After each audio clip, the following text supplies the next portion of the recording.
Misingi ni vitu vitano: earn more, spend less, invest the difference, repeat for 10 years, you are financially free. Okay. Kwa hiyo angalau 30% unachokipata kwa upande wa passive income tumia.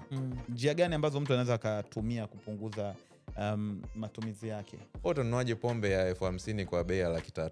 Ungeenda kununua mwenyewe huko nyumbani unaweza kununua chupa 15. Sasa mimi nikajiuliza, kama mzungu na pesa zake zote ambao wazungu tunajoga wanakuwa nazo, anaamua kuendesha bajaji kufika kuwahi kwenda kazini huko anapoenda.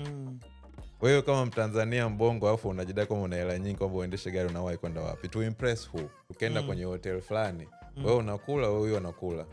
Lakini wewe unakula kwa pesa ambazo ulitolea jasho. Yeye anakula kwa pesa za investment zake. Yeye anakula kwa pesa la jasho la pesa zake. Yes. You don't need to rely on yourself or your own human capital to go and make money. You can have your money making money for you and covering your life expenses that way. Utambue kwamba the biggest risk you can take in life is not taking any risk at all. Growth is what life is about, and sometimes that involves taking risks. Mimi nilishia kukatwa mshahara 24, 27, something around there. Sasa mimi sijafanya kosa lolote. COVID imeingia. Nimeshia kukatwa mshahara kwa kiwango kikubwa hivyo. Na hiyo imenichokonoa hapa, imeniboa sana. If you're watching this, habari kaka. Followers wengi social media online, tofauti yake katika wewe na mtu mwingine, kama tulivyosema kwa upande wa human capital, they know something that you don't. Kwa content creator ni kazi kweli.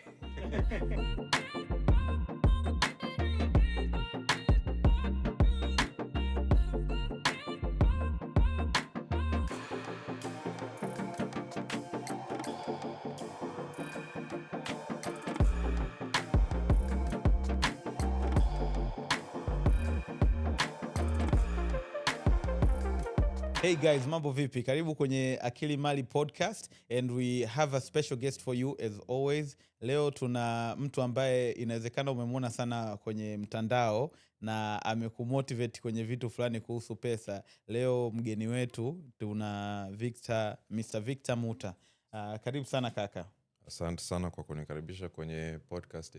So by the way, najua watu wa pesa hapendi kupoteza muda sana. Na mimi nataka twende moja kwa moja kwenye kufundisha watu jinsi ya kupata hiyo financial freedom unaongelea. Naelewa kwamba una misingi ambayo wewe unasema hii ndio itamsaidia mtu ili mradi afike huko kwenye kupata financial freedom. Unaweza ukatuambia hiyo misingi ni ipi kwa ufupi, alafu labda tukaiongelea kwa undani zaidi? Asante. Sawa. Basi misingi ni vitu vitano. Nitaanza kwa Kiingereza, nitazieleza kwa Kiswahili. Earn more, spend less, invest the difference, repeat for 10 years, you are financially free. Okay. Earn more, ongeza kipato. Spend less, kupunguza matumizi.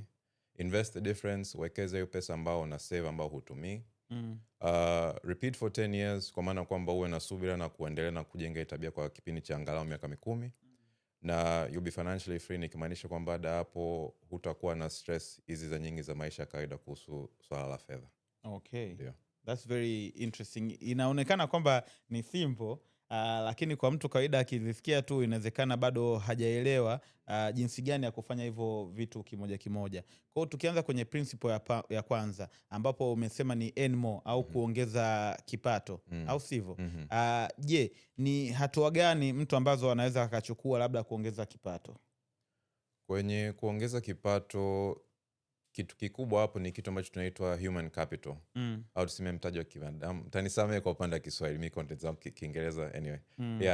Human capital, kwa maana kwamba uwezo wako wa kutoa value kwenye dunia ili uweze kulipwa pesa. Okay. Kwa sababu ukiangalia tofauti katika mtu ambaye ana kipato cha chini na kipato cha juu ni kilichoko hapa tu kichwani. Okay. Kwa nini mtu ambaye anayefanya brain surgery ya kutoa like tumors ya mtu kichwani analipwa kuliko mtu ambao kazi yake ni kufagia chini? Ni kwa sababu huyo mtu ana kitu tofauti hapa juu ambao mwingine anayo, mwingine hana. Okay. Hata napenda kusema kama ukichukua mfano wa kama tofauti katika Elon Musk na mtu mwingine yoyote, ni kwamba Elon Musk vitu vyake navyo kichwani ni tofauti na watu wengine. Ndio maana anaweza kupata results aina hiyo. Kwa hiyo ni kutafuta skills, kutafuta certifications, vyeti kama ni kitu ambacho inahusika kwenye vyeti. Unaweza kuta wengine wameajiriwa kwenye nafasi za kazi ambazo huwezi kupewa promotion mpaka upate like MBA au kitu fulani kama hiyo hapo. Vyeti vinahusika. Kama unataka change careers kwenye industry, kwenye upande wa IT, wanapenda sana vyeti upande huo. Na pia mwenyewe unaweza kusema kuanzisha biashara, kwa sababu inawezekana kwamba una skills za kufanya kitu fulani, inawezekana kwamba tayari una certifications za kufanya hiyo kitu, lakini kwa sababu kwenye mazingira kuwa mwajiriwa kuliko kuwa mwajiri na mfanya biashara, kipato chako kinaweza kuwa kidogo. Kwa hiyo sasa ukizingatia vitu vitatu, kuboresha skills zako au kubadilisha skills zako, tafuta skills ambazo zinalipa zaidi, kupata certifications, kuongeza au hata kubadilisha certifications zako ili uweze kupata vitu vya kukulipa zaidi. Na tatu, kufungua biashara kwa hicho kitu ambacho unachokijua na unaweza kuwasaidia watu wengi kuliko kumsaidia mwajiriwa mmoja, unaweza kaongeza kipato chako hivyo. I think hapo tumeelezea vizuri zaidi. Kwa hiyo basically mwanzo wa kupata financial freedom, maana watu wengi wanatakaga financial freedom ili mradi watoke kazini, waache kufanya kazi. Ndiyo. Lakini mwanzo wa kupata hiyo financial freedom ni kwanza kuongeza juhudi kwenye kazi, au sivyo? Kwa hivyo unazozima skills ili mradi uweze kupata hela zaidi, na kama unaweza kupata kipato cha nje ya hiyo kazi yako kama biashara. Ikiwezekana ndio. Ikiwezekana. Sawa. Sasa tunaenda kwenye sehemu ya pili sasa. Baada ya kupata hii hela, umesema kwamba pia tunatakiwa tubane matumizi yetu, tupunguze matumizi, si ndio hivyo? Kwa kawaida tu watu wanakuwa na a lot of responsibilities. Unakuta mtu ana familia, na yeye mwenyewe pia kuna lifestyle fulani hivi anaishi, lazima gari yake mafuta na vitu kama hivyo. Je, kiukweli kiuhalisia, njia gani ambazo mtu anaweza akatumia kupunguza matumizi yake? Kuna njia mbalimbali. Njia ya kwanza, waga watu ambao hawapendagi, ni budgeting. Ikiwa kwamba unasema kwamba kipato changu kwa mwezi ni kama kwa mfano milioni hii. Milioni hii unaweza ukaipangia matumizi. Kuna mfumo wa budgeting ambao ni kwa 50-30-20 rule, ikiwa 50% kwa mahitaji yako ya msingi, 30% kwa vitu unavyotaka wants zako, na 20% kwenye upande wa saving, tithing, investing, kila kitu kinaangukia humo. Sasa that's one option. Kuna option nyingine ambayo unaweza kaamua kuchukua kwa mfumo wa pay yourself first. Ikiwa kwamba kuliko kuanza kufikia na kupiga mahesabu kwamba lazima nibane matumizi hapa, niweke hapa, ambao watu wengine inaweza kawa like too much kufikiria mawazo mengi, wanaweza kasema kwamba pay yourself first. Hela ikiingia, nikipata kwa mfano hapo milioni huo mshahara, nasema kwamba hii milioni nachukua 200,000 naweka mahali, hiyo 200,000 ni kusave na kuwekeza. Hiyo 800,000 nitapambana nayo. Tajua navyoweza kupambana nayo. Ambazo sasa nakuta kwamba ndio option 2. Option ya kwanza ni mtu ambaye anaweza kuandaa structure, mfumo, kufaa matumizi na kupanga kila shilingi inayoingia anafanya nini nayo. Mwingine ni kwamba anasema mimi kama kupanga hivyo inakuwa ngumu, bora tu nijue kama kini mwangu mshahara ni milioni kipato changu ni 800,000, hiyo 200,000 naifungia mahali kwenye kuwekezaji na kusave, unasonga hivyo. Na pia kuna option ya tatu hapo, ambao unakuta kwenye upande wa kubana matumizi. Kwa sababu watu wakisema bana matumizi wananichukia sana kwenye hiyo kitu. Wadada nikisema kwamba punguzeni skin care, punguzeni nguo, wanalalamika sana kwenye comments. Wakaka kusema kwamba eti usiendeshe gari, niona hata mkaka anaweza kutukana tu hata bila kwa sababu hawagopi watu. Kwa hiyo ni kufanya kitu ambacho kinaitwa values based spending. Values based spending ni kwamba wewe mwenyewe unathamini nini? Kwa sababu wewe Haidari, kuna kitu ambacho unakipenda kama wewe. Mimi kuna vitu ambavyo napenda kama mimi. Vile vile kwa mtu yote ambaye anaangalia kuna kitu anapenda yeye kama yeye. Sasa issue hapo ni kwamba kuangalia kwa nini anakipenda hicho kitu, au kwa nini akiwa anatumia hela nyingi kwenye hiyo kitu, na kishaelewa kwa nini, ataweza kuanza kubadilisha spending yake ili aweze kupata more value au more enjoyment kwa hicho kitu kwa pesa ya kidogo zaidi. Nikupe mfano. Mi binafsi I like restaurants. Napenda kutoka kula. Nilikaa nilitafakari nikajiuliza kwa nini hivyo. Ni kwa sababu nilikuwa nafanya kazi zamani kama mpiga picha. Na kama kazi mpiga picha tulikuwa tunampata clients ambao walikuwa na uwezo kidogo, ambao wanaenda kufanya sherehe zao sehemu nzuri mbalimbali hapa mjini. Sitawataji kuwatangazia bure. Lakini nice places in Upper Dar. And iliniumiza mimi kila siku kwamba naenda kuwapiga picha watu wakiwa wanaburudika kwenye sehemu zao, na mimi mwenyewe kwenda kukaa hapo kula peke yangu sina hiyo uwezo wa kifedha kwenda kufanya, kwa sababu nilikuwa nalipa kidogo sana. So mimi nimegundua kwamba nikienda kula kwenye restaurants, nilikuwa napenda kula sana sana sana, nikajiuliza why do I spend so much money hapa? Ni kwa sababu nataka akini mwangu ina kama mafanikio kama nimetoka kwenye hali hile ya kuangalia watu wengine na wanaenda kwenye sehemu hizi, nimeweza kwenda mimi mwenyewe kwa pesa zangu. Sasa nilivyoelewa hivyo, I'm like aha, basi kama unapenda kutoka kwenye hizi restaurants na inakupa kama furaha fulani kama ya mafanikio, kama you've made it to a certain point in life, fanya 1 or 2 times a month. Sio lazima ufanye kila mara 3 mara 4 mara 5 kwa wiki, kwa sababu the point is unaweza kwenda kukaa kwa avoid. Ni you do that 1-2 times a month, una take hiyo kitu kichwani, matumizi naturally from there yanaishia kupungua hata bila kujinyima. Sawa? Okay. Another case you might find ni oh gosh, shantoka kichwani. Lakini ukishajua the things that you spend money on, where is it coming from? Nikupe mfano mwingine. Kuna mtu ambaye alinielezea, ni mdada, anapenda sana kununua nguo. Okay. Anapenda sana kununua nguo. Sitataja anatumia shilingi ngapi. Lakini unajua kwamba kuna hela ndefu, mishahara ya watu 2-3 ambao inaenda kwenye nguo tu. Okay. Sawa. Sasa yeye nikamuuliza like inatokea wapi? Like where is this coming from? Unakuta kwamba yeye alivyokuwa mdogo ni mtoto wa 5 kati ya watoto 6 nyumbani. Na yeye nyumbani kununuliwa nguo mpya ilikuwa kitu ambacho yani haikufanyika kabisa, yani haikuwa kwao. Unakuta kwamba yeye kwa sababu ni wa 5 anavaa nguo hiyo hapo, mkubwa wake akishakuwa mkubwa hizo nguo hazimtoshi, anapokea yeye anazivaa. Kwa hiyo yeye katika kununua nguo ni kama vile anajikumbusha akili yake, anajaribu kumheal huyo inner child ambaye alikuwa anakosa nguo mpya na kupewa nguo za ukubwa zake kila saa.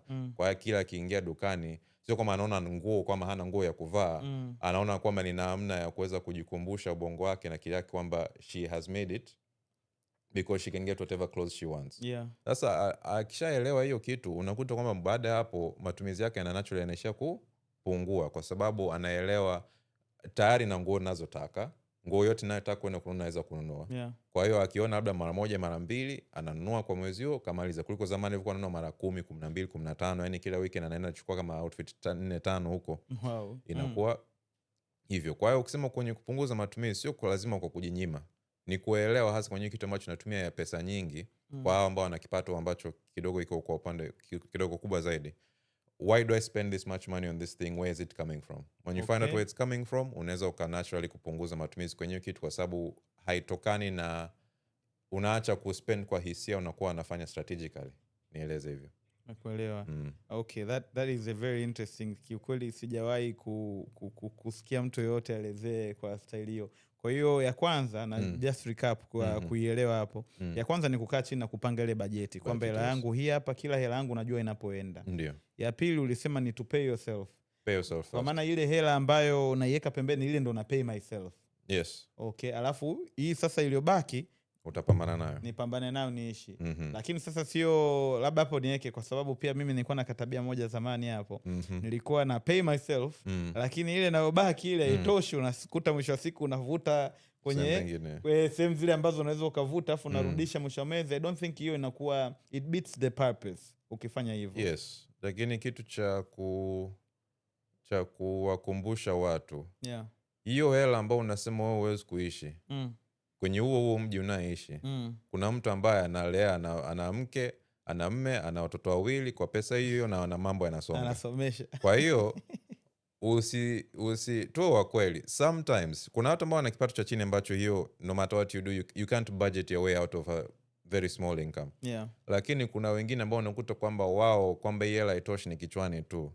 Kiasi kwamba ukisema kwamba akijenga hiyo discipline ya 20%, 10%, whatever, aweke pembeni, afu by the way those asilimia can get very very high. If you want to get financially free, figure out a way to increase your income na reduce your expenses mpaka uweze kusave angalau 50% of your income.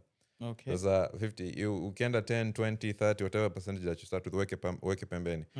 Utastruggle kwa mwezi wa kwanza, mwezi wa pili. Mwezi wa 3 kuendelea utaishia kuzoea. Kwa sababu kwani nikupe mfano, wewe mwajiriwa akikija kukata mshahara wako 20% au 30%, utakufa? Hautakufa. Si utajua namna kupambana utaishi na hiyo pesa hiyo vizuri tu. Ni kweli. Yes, so same thing. Sasa kuliko kusubiri mtu aje kukupunguzia wewe mshahara au nini, wewe mwenyewe ujibane, utoe hapo pembeni uweke huko, sababu you're doing this for a better future whereby you don't have to worry about money. Okay, that makes a lot of sense. Na pia katika ulivyoongelea hayo matumizi, nimeona a lot of the money that we spend more emotionally. More I think tutaiongelea zaidi huko mbele tukimalizana na hizi principles. Hamna shida. Sasa kwa hapo nataka tu utudokeze kwenye hiyo sehemu ya kusave matumizi. Matumizi gani ambayo umekutana nayo kwenye kutrain watu ambao unaona what are the most common areas that people can save that they are not saving? What are the most common areas rather than ambazo watu wanatumia hela lakini kiukweli wanaweza kupunguza matumizi kwenye hizo sehemu? Kuna kitu kuna approach mbili. Approach ya kwanza ambayo unatumia kitu ambacho kinaitwa like ina tie kwa kitu ambacho kinaitwa Pareto principle. Sorry, me I'm very much a nerd. I like educating people about ideas from like physics, philosophy, nini huko mbalimbali. Kwa hiyo like unakuta Pareto principle ni kwamba inasema 80% of results utakayopata maishani come from like 20% of potential causes. Okay. Sawa. Kwa unakuta kwamba you can get bigger results by focusing on the few things of it which are 20%. Yes. Sasa unakuta kwamba 20% of financial problems start in one of two areas. Number one, ni kitu ambacho tunaitwa kwenye big three. Okay. Big three ambayo ni housing, ambayo inakuwa transport, usafiri, na inakuwa chakula. Yeah. Watu wengi wakipata shida kwenye upande wa matumizi, it's usually because hivi vitu wamekosea mahali. Housing, hii ni kitu mara chache sana, lakini unakuta mtu sio changamoto kwamba anapangisha sehemu kwa bei kubwa, lakini anapangisha sehemu ambayo unakuta kwamba ni mbali na anapofanya kazi. Okay. Kwa hiyo inaweza kama kwamba anapangisha mbali, lakini hiyo hela ambayo anasave kwenye kodi kuliko kuishi karibu na mjini, anaishi nje ya mji, usafiri inaishia kuwa gharama ya juu. Na usafiri kuna hiyo kama mtu akiishi mbali na kazi, sawa. Kuna mtu mwingine ambao unakuta hasa wanaume tunapenda sana magari. Mtu ana gari ambaye yeye kanunua not kwa ajili ya transportation, amenunua kwa sababu yeye anataka kuprove kwamba yeye ni mwanaume. Sawa. Kwa hiyo unakuta kwamba ana gari kubwa, gharama zake ni kubwa pia kuendana na hiyo gari. Na expenses zake za usafiri zinaweza kawa juu. Watu kadhaa na kuna siku moja nilivyokuwa natembea zangu, nilivyokuwa natembea zangu mjini, nikaona kwamba kipindi cha asubuhi kulikuwa kuna mzungu anaendesha bajaji. Yes. Okay. Mzungu anaendesha bajaji anaelekea mjini. Yaani ndo usafiri, kama ndo usafiri wake. Yaani ukimwangalia sio kama Bolt, sio kama yani anaendesha, yuko mbele anaendesha bajaji kwenda pale mjini. Sasa mimi nikajiuliza, kama mzungu na pesa zake zote ambao wazungu tunajuaga wanakuwa nazo, anaamua kuendesha bajaji kufika kuwahi kwenda kazini huko anapoenda. Wewe kama Mtanzania mbongo alafu unajidai kama una hela nyingi kwamba uendeshe gari, unawahi kwenda wapi? To impress who? Okay. So, hiyo kwa swala la transport, pick something economical, pick something manageable. Najua mta comment hapo chini, lakini you can't argue with the math. Na kwenye upande wa chakula, hii hapa sio changamoto sana kwa wengi, kwa sababu chakula cha kupika nyumbani tunavijua. Wali, ugali, marage, mchicha, nyama, kakuku hapa na pale. Hiyo sio shida kwa watu wengi, lakini watu wengi wanapokosea ni kwenda wakienda kula nje. Ukienda kula kazini, are you the person ambao unakula ili upate kitu tumboni, au unakula kuweza kufit in na wenzie? Kwa sababu unakuta ofisi kadhaa, na hii nimesikia kwa watu wenye kipato cha level fulani, watu wanataka kuagiza, unakuta nyumbani mtu kula wali nyama, they are perfectly happy. Lakini akija pale kwenye ofisini wakianza kuulizana lunch, unakula nini? Mara sijui masushi, mara sijui makukua hapa, mara sijui mapizza, mara sijui manini na nini, ambayo mtu weekend nyumbani anakula wali nyama na hana shida na halalamiki. Lakini kwa sababu yuko pale na wenzio wanaagiza vitu mbalimbali, yeye anataka kuagiza kitu kingine kama hicho pia. So you spend 10, 15, 20, 30,000 shillings a day on lunches, ambayo ungeamua kuchukua something simple, that money can add up over a year, over a month, over a year, to help become something that you can do something more meaningful nayo. So kwa hiyo ni approach ya kwanza kwa hizo big three. Angalia unacholipia housing, angalia unacholipia transport, angalia unacholipia chakula. If you can manage those, you do a big job in saving money. Kuliko kwanza kubana kwenye upande sijui nipunguze voucher, sijui nibadilishe internet provider, sijui nifanye nini. Of course those you can save, sawa, but you're going to save tens of like 10,000, 5,000, 50,000 kwa upande huu, wakati kwa hivi vitu vitatu vikubwa naweza kule save 100,000, 300,000, 500,000, 600,000, milioni, hata milioni 2, milioni 3 in some cases. Approach ya pili kwenye upande wa hapa tunaongelea, sorry I lost the original, sorry. Okay, tunaongelea what is it, vitu gani ambavyo watu wanatumiaga hela mara nyingi, hela nyingi bila kujua. Okay. Sasa hiyo ndo kuna post niliyotengeneza ambayo inagusia hiyo vitu. Kwa hiyo ni vitu vitano ambacho nimesema kwamba sitafanya na pesa zangu mwaka huu, na nashauri watu wengine wafuate huo mfano. Okay. Inakuwa number 1, we're not eating and drinking our money. Okay. Eating and drinking our money kwa maana kwamba hatuli na hatunywi pesa zetu. Kwenye kula, kwenda out kula sio shida, kwenda out kula kila weekend chakula cha gharama kikubwa not a wise thing kama unataka kupata mafanikio ya kifedha huko mbele. Kunywa kwa swala la pombe. Pombe kuna sehemu fulani maarufu, sitapataja because hawanilipi. Watu wanaenda kupata starehe pale. Kuna bill ambayo ilikuwa imetrend sana mtandaoni, ambayo bill ya chakula na vinywaji in one night ilikuwa milioni 11. Okay. Kwa hiyo sasa kuna mwingine mtu ambaye namfahamu, ambaye yeye akienda out sio chini ya milioni 1, milioni 2 weekend. Okay. Kwa hiyo sasa kwenye upande wa pombe, hizi sehemu wako tayari kukuuzia pombe kwa bei mbovu mno, na watu wananunua tu kwa sababu wanajua kama ni sifa au nini. Wote unanuaje pombe ya 50,000 kwa bei ya 300,000?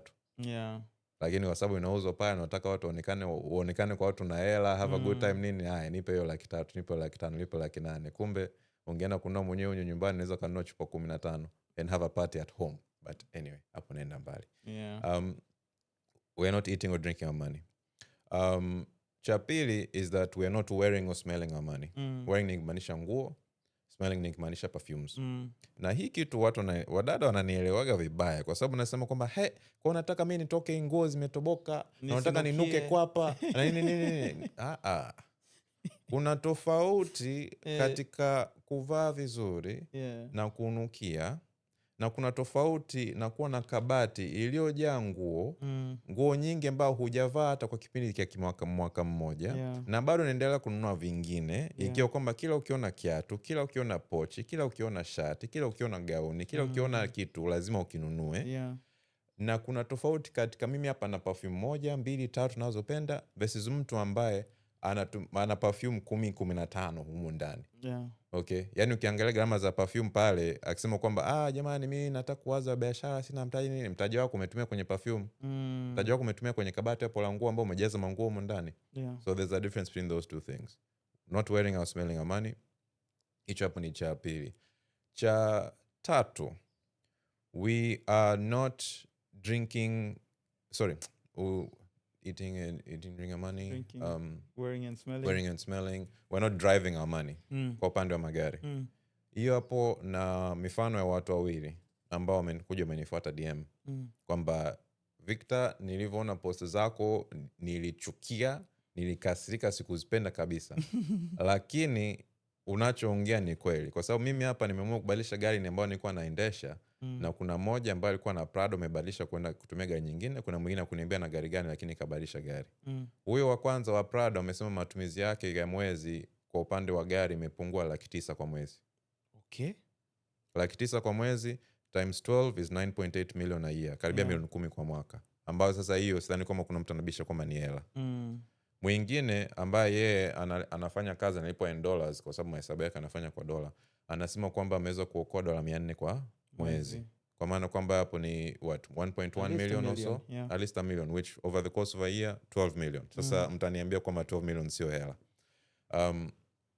If you figure out that thing that we're not driving our money, find something economical, find something practical, or if even possible you can consider mahesabu ya kupangisha sehemu karibu na kazini, ikiwezekana mtaa huo, na uache kuwa na gari kabisa. Uone how much that money might save for you, kwa maana kwamba transport yako inaishia kuwa zero. Hivyo au hata mbinu nyingine ni kwamba if you can find a way to work from home. I've been working from home for 5 years now because that was a very strategic move ambayo niliyofanya. I have no need for a car. Okay, so my only big expense ni kama hizi bolts hapa na pale, kwa inasaidia kupunguza hiyo hela kununua gari, maintenance, insurance, blah blah blah hivyo. So we're not driving our money. And the fourth thing ambao kwenye post ilikuwa mwishoni kwa sababu kuna kitu kimoja na kisahau. Fourth thing is that we're not sleeping with our money. Okay. Okay. We are not sleeping with our money. Najua this thing is going on social media platforms, kwa hiyo siwezi kuongea lakini nikisema hivyo nani mnanielewa, kwa sababu hasa wakaka tuna hii changamoto sana kwamba tunatumia pesa nyingi kwenye hiyo kitu. Sasa ukiwa una discipline kwa kipindi fulani, kwa sababu na wao watasema kwa unamaanisha kwamba nisifanye kabisa maishani there's going to be a time for everything. Lakini kuangalia kipindi fulani ujinyime hivyo. Na we're not eating, drinking, we're not driving, we're not wearing, smelling, we're not sleeping with it. There's moja ya mwisho imenitoka akilini, but I guess hiyo itatosha for now. So mbaya. Unaniruhusu niongeze yangu moja, hii ni yangu mimi hapa, so ya Victor. Na utaniambia kama you agree or not. This is for my personal experience. Lakini naisema kwa Kiingereza, we are not getting guilt tripped out of our money. Because African tax pale siku zote tuna ndugu ambao inabidi tuwasaidie na vitu kama hivyo, na ni kweli for me sisemi kwamba tusisaidiane, but at some point it's naona sometimes inakuwa mtu anajua, kama mtu anajua naweza nikapata hela kutoka kwa yule, sometimes it's unnecessary expenses, lakini kuna watu tu wanakuwa ni wagumu kumnyima mtu sometimes, so unakuta anatoa. So this is ambao mimi nilianza nao mwaka huu. I don't want to get guilt tripped out of my money. Do you agree with that? Mnachoongelea ni black tax, na hiyo ni kitu ambacho kipo, and tunaweza kadive into the history and psychology of that, lakini kwa ufupi unakuta black tax yenyewe kama yenyewe sio kitu kibaya. Ni kwamba watu wanashindwa kuset boundaries na kucommunicate vizuri juu ya hiyo kitu. Na hata tuwe kweli watu kadhaa wana abuse hiyo kitu, kwamba ukijua kwamba kuna hapa idara kila saa nikipata shida nampigia simu atanisaidia, inachangia kwa uvivu fulani akilini mwangu, kwa sababu najua kwamba kama hali ikichemka naweza kukupigia wewe versus mimi kwenda kutafuta kupambana nipate namna kuweza kutatua hii changamoto mwenyewe. Exactly. So it is a challenge. Nachoambia watu, set limits on it. Set limits, unaweza kusema kwamba katika budget yako kila mwezi una amount hii. Sawa, kwa maana kwamba ukishafika amount hii, mtu ambaye akikomba hela unasema kwamba mimi sina hela. Au unaweza kusema kwamba mimi sina hela kwa sababu nishampa mtu fulani. Akinirudishia mimi nitakupatia wewe. Okay. Ukimwambia mtu hivyo, yeye mwenyewe akija next time kukuuliza, akisema kwamba unayo, alafu kampa, mwambie kwamba mimi hapa hii hela nakupa wewe. Paka unirudishie wewe, sitaweza kumsaidia mtu mwingine. Ukimwambia hivi itamuingia kini kwamba hii kumbe hii ataishia kuikumbuka, alafu inapunguza hivi. Wengine unaweza kusema kwamba mbinu moja kumanage hiyo kitu ni kusema kwamba jibu yako standard iwe naomba niulize baada ya wiki moja. Okay. Usemi ndio, usemi hapana. Naomba niulize baada ya wiki moja. Kwa sababu watu, sio mara zote, lakini mara kadhaa mtu anakuja kwamba anataka kupata hela kwako kwa sababu akipata anajua kwamba akipata kwako itakuwa haraka. Lakini kama ni kusubiri, wengi wao wataishia kutafuta namna nyingine kuitatua shida yao, alafu anaishia kuisahau. Sasa huyo akija baada ya wiki moja kweli amesema kwamba mimi naomba hiyo kitu, sawa, unaweza kusema kwamba haya unaweza kumsaidia. Inawezekana kweli ana hiyo shida. Lakini wengine unakuta kwamba inaishia tu hapo tu, inapotea yenyewe kwa yenyewe. Alafu mbinu ya tatu, kama ni wewe ambayo hata kusema hiyo vitu nilivyokupa mfano vya kusema huwezi, kwa sababu kuna watu wengine ambao ni roho zao yani kukataa inakuwa ngumu sana hata kwa hizi njia nilizoelezea. Hao kama kuna rafiki yangu mmoja ambaye ni she has a very big heart, ni mtu ambaye ni atakusaidia wewe kama vile shida yako ni shida yake binafsi. Sawa. Yeye tumeishia kubaliana naye kwamba kila saa ukipata hela uwaishe kwenye kuwekeza. Sehemu mbalimbali za kuwekeza sitazitaja hapa, lakini uwaishe kuwekeza. Kwa maana kwamba akipata hela papo 200,000 imeingia kwenye simu, 150,000 ishaenda kule, 170,000 ishaenda pale, na hiyo hela ambayo anahitaji kwa si kwa kipindi hicho. Kwa maana kwamba mtu akija kumwomba hela, jibu ni kwamba hana, na kweli hana, kwa sababu imeenda kule tayari. Ndio sasa kuna hizo mbinu za kuweza kumanage hiyo swala la black tax kama inakuwa changamoto kubwa kwako. Lakini kwa wengine niseme kwamba some people deserve the help. It's just a matter of like how much are you helping them. Okay. Sawa. Sawa. So hapo tumekava sehemu ya punguza matumizi. Ndio. Tunakuja sasa kwenye point ya 3 ambao ni wekeza tofauti. Ambao basically ni tofauti ya kati kile kipato ambacho tumekipata tutasema tukiongeze na haya matumizi ambayo tumesema tuyapunguze. Sasa mimi swali langu kubwa kwa mtu ambaye let's say mpaka leo hajawahi kufanya investment ya aina yoyote na hana knowledge ya kufanya investment sehemu yoyote, wewe kama mtaalamu ambao unasaidia wapi, unamshauri sehemu gani ambayo inaweza ikawa sahihi zaidi kwake kwenda kuwekeza? Kushauri inakuwa ngumu. Mi kazi yangu sana sana ni kwenye upande wa kuelimisha. Na kwenye kuelimisha watu kuna fursa mbalimbali za uwekezaji kuliko kutaja moja au nyingine. Niseme kwamba categories au tuseme asset classes zikoje. Kuna hii kitu cha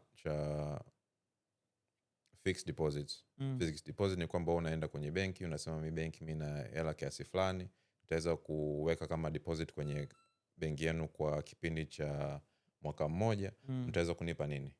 Ambayo sasa kwa sababu biashara ya benki ni kwamba wanatoa mikopo kwa watu wengine kwa riba ya 15%, 15, 18, 20, 22, 25. Hiyo riba wanayopata kwa wengine naweza kusema kwamba watakupa wewe 1% fulani, wao wanabaki na 1% fulani, ndio hiyo mfumo wa fixed deposits. Kuna mwingine ambaye inakuwa hatifungani. Hatifungani mara nyingi ambazo zinatolewa na Benki Kuu au serikali ya Tanzania, au hata kampuni binafsi inaweza kutoa hatifungani pia, ambao hatifungani ni makubaliano ya kwamba wewe unaipa serikali au hiyo taasisi au whatever foundation pesa kama mkopo kwa kipindi fulani. Wao wakikupa hiyo hatifungani nasema kwamba kwa kipindi hichi, si miaka 5, miaka 10, miaka whatever, kila mwaka tutakupa riba 1% fulani kwa pesa zako. Kwa hiyo ukimpa mtu milioni 100, riba ni 13%, unapewa milioni 13 kila mwaka mpaka kipindi cha hiyo miaka 5, miaka 10 makubaliano yaishe, yanakurudishia milioni 100 yako na mnamalizana hapo. Okay. Kuna aina ya 3 ambayo ni mifuko ya wekezaji wa pamoja. Ambazo hizi sitawataja sababu ni lipi. Mifuko ya wekezaji wa pamoja ambao wazo ni kwamba wanachukua pesa kutoka watu mbalimbali ambao unaweza kununua pale, na umiliki wako inahesabiwa kwa vipande, kwa mfumo wa vipande. Kwa maana kwamba unaweza kusema bei ya kipande ni shilingi 100, wewe ukiweka 1000 una vipande 10. Sawa. Sasa wanachukua hizo pesa kwenye huo mfuko na wanaenda kuwekeza kwenye fursa mbalimbali kama hizo hatifungani, kama hizo fixed deposit, kama nyingine ya hisa ambayo nitagusia baada ya muda kidogo. Wakikuza huo mtaji inaingia kwenye mfuko, na mfuko kwa vipande vyako vinaisha kuongezeka thamani. Kwa hiyo mfuko wa wekezaji wa pamoja, hiyo njia 3. Njia 4 ni kwenye upande wa hisa. Okay. Ambayo hisa kwa ufupi ni umiliki wa kipande cha biashara. Kwa hiyo sio lazima wewe uanzishe biashara yako mwenyewe, unaweza kununua vipande vya biashara vya mtu mwingine ambavyo vinaitwa hisa. Sasa katika options hizo 4, kuna option ya 5 ikiwa kama kwa mfano kwa real estate, ardhi na majengo. Kuna option nyingine ambayo ni kwa upande wa cryptocurrency na hizo zingine. Na of course ya 7 ni mwenye biashara yako binafsi. Lakini mimi nagusia sana sana kwenye hizo za fixed deposits, hatifungani, mifuko ya wekezaji wa pamoja na hisa ambazo tunahitaji like capital markets. Hizo ndio sehemu za kuwekeza pesa zako ambazo ziko hapa Tanzania, hasa hizo zingine ambazo nazifahamu. Hizo zingine kwa upande wa real estate, crypto na mengineyo, kuna wataalamu wengine ambao wanagusia hiyo. Ndio. Sawa. Okay. Sawa. Na nataka niulize hapa kwa sababu unajua mwisho wa siku sisi ni binadamu na tuna tabia na mazoea tofauti, au sivyo? Kuna wengine wetu sisi ukijua una hela sehemu fulani, ukitamani kitu utaenda utaitoa utaitumia, au sivyo? Na kuna mwingine zaidi anakuwa na discipline zaidi hatofanya hivyo. Kwa mtu ambaye hana discipline bado ya hela, kwamba ambao anaweza akaiwekeza lakini pale anapohitaji anakuwa anashawishika kwenda kuitumia. Sawa. Huyu unamshauri afanye uwekezaji wa aina tofauti na huyu mtu ambaye labda ana discipline zaidi, au hiyo inakaaje?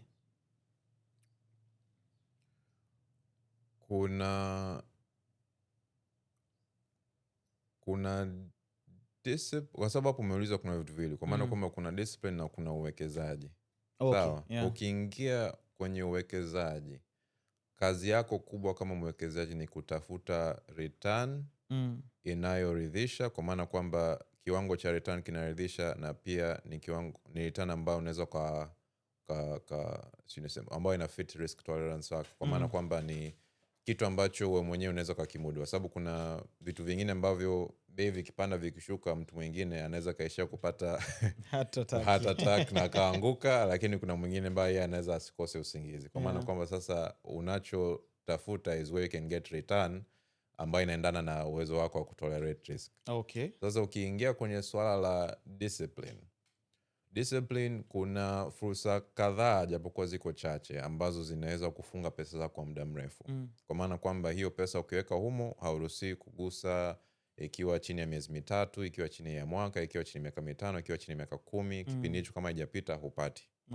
Au of course hauwezi kunyima pesa zako, lakini process ya kwenda kuzipata itakuwa ngumu. Lazima uandike barua au fanye nini, a whole lot of procedure nyingi. Kwa hiyo sidhani kwamba itoke pesa zako wamekuibia hupati. Watu don't get that idea. Lakini kitu ambacho naona kwamba kuna hizi changamoto ambazo zingi zinakuwa za kitabia au za kimindset, unaweza ukazitatua nilikuwa naongea na mtu jana.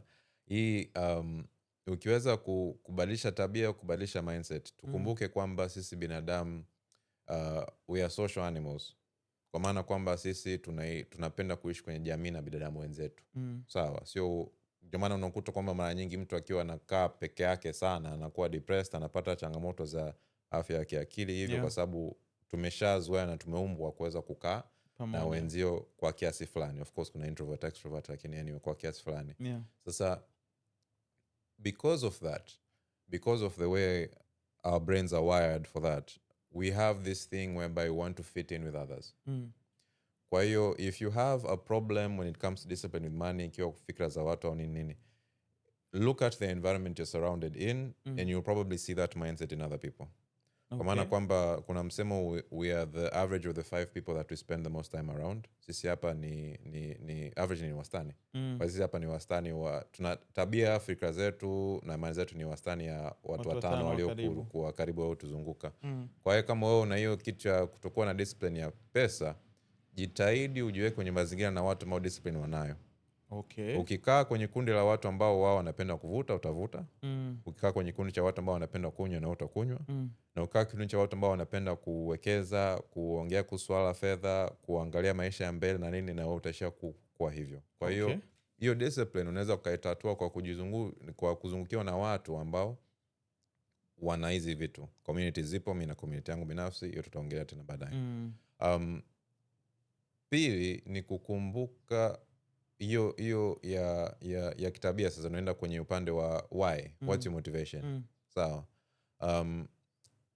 You can, if you have a strong enough why, the how sorts itself out. Kwa maana kwamba wewe ukiwekeza hizi pesa, ni vizuri kwamba uweke picha kichwani kwamba what am I investing this money for?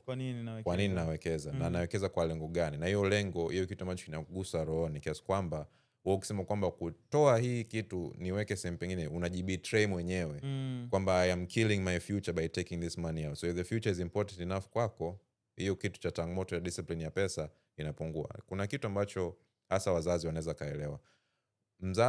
Wazazi wengi, sio wote, of course some problems, lakini wazazi wengi unakuta kwamba yeye atatumia kila shilingi, lakini hela ya mtoto hagusi. Yani sio kwamba hana hela nayo, ana sijui 500,000 au 1,000,000 au 1,500,000 ambayo umetengeneza kwa ajili ya watoto wake. Hii ni pesa ya watoto. Anaweza akakosa hela, bora aende akope, aende afanye apate hela anahitaji, afanye anachotaka kufanya, kuliko kutumia hizo hela za watoto. Sasa why? Kwa sababu hiyo ni kitu ambacho ni muhimu sana kwake. Same thing kwa hizo pesa ambazo unaweza kupemeni for your future. Find a strong enough why, utapata tamaa ya kuigusa mwenyewe. Hiyo imekaa vizuri sana. Kwa yani basically hapo unachosema ni kwamba ile sababu yangu ya kuwekeza na kutamani kupata labda mafanikio ya kifedha, ninatakiwa nitafute sababu ambayo kweli mimi naijali, na hiyo itanisaidia pia kupata hiyo discipline ya kutokugusa hizo pesa. Okay, sawa, haina shida, hapo tumewekeza tofauti. Pointi iliyofuata kwenye hiyo structure ambayo tumeongelea hapo ni kufanya hivyo kwa miaka 10. Yes. Au sivyo? So kwa hapo ni kama vile tunaingia zaidi kwenye hiyo discipline ambayo umeiongelea. Au sivyo? Sasa mimi nataka niulize hapo. Yaani kwa kawaida mtu anawezaje kuwa na hiyo consistency ya kufanya, kwa sababu unaweza ukafanya kwa muda mfupi na ukapata hela ambayo labda haujawahi kuiona maishani mwako, alafu sisi ni binadamu, ukapata tamaa. Unajizuiaje hivyo? Una maintain vipi kuendelea kufanya hiki kwa miaka 10? Ni kutambua. Napenda kuchukua mfano kutoka sehemu mbalimbali. Ukisema kwamba kwa mfano useme kwamba unataka kufanya kilimo. Sawa. Una mbegu zako, unaenda unapanda ile mbegu pale. Sawa, umeiweka leo. Alafu unasema unaenda kesho nje, alafu unataka kwenda kuanza kuvuna. Hiyo wewe utakuwa kichaa kwa watu wewe hapo elewe kama eti kapanda kesho anataka kuvuna leo.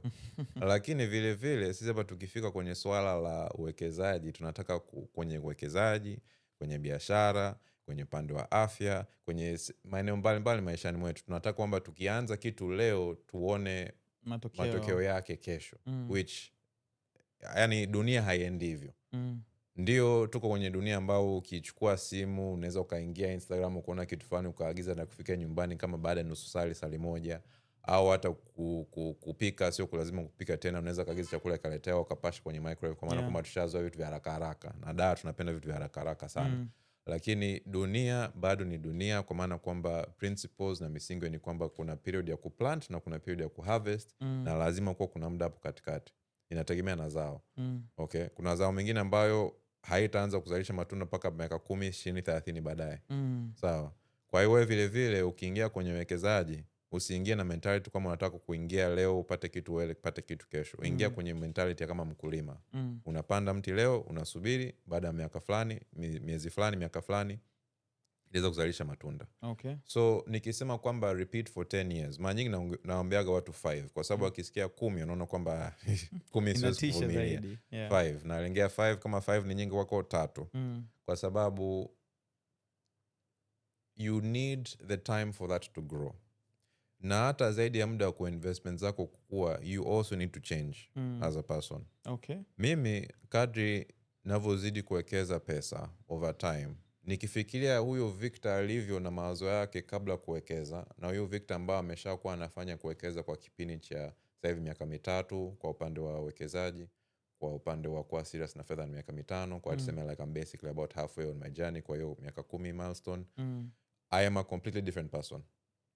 How? I am a completely different person in terms of how I think about money, in terms about how I move around the world, in terms of like how I make my money and so on. Kwa hiyo nakuta those small subtle shifts, changes ni zimeweza kunifikisha paka hapa, na zinaweza kunifikisha paka the finish line napotaka kufika. Kuendelea mbele zaidi. Sasa ukisema kwamba you have to go through the process of change. You have to go the process of things growing over time, because you can't plant today uvune kesho, and you have to go through the process of becoming the kind of person who has the wealth that you want, because ukweli ni hivi,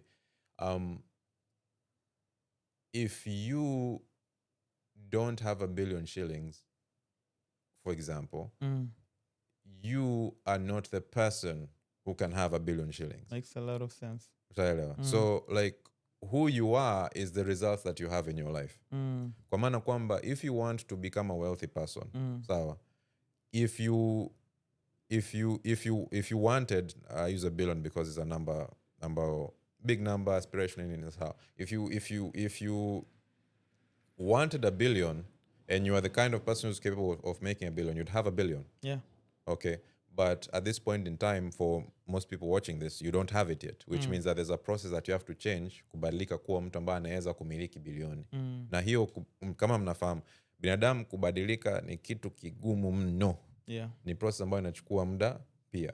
Kwa hiyo nikisema kwamba wait 10 years, kuna kusubiri miaka 10 ili hiyo investment zako zizae, lakini na wewe pia kuna wewe kubadilika na kuimprove over time, ukiwa unaongeza kipato chako, ukiwa unabana matumizi, ukiwa unajielewa mwenyewe kifedha, ukiwa unawekeza zaidi, you become the kind of person in the future ambaye yeye anaweza kawa na hizo pesa unazotaka mabilioni kwa mfano.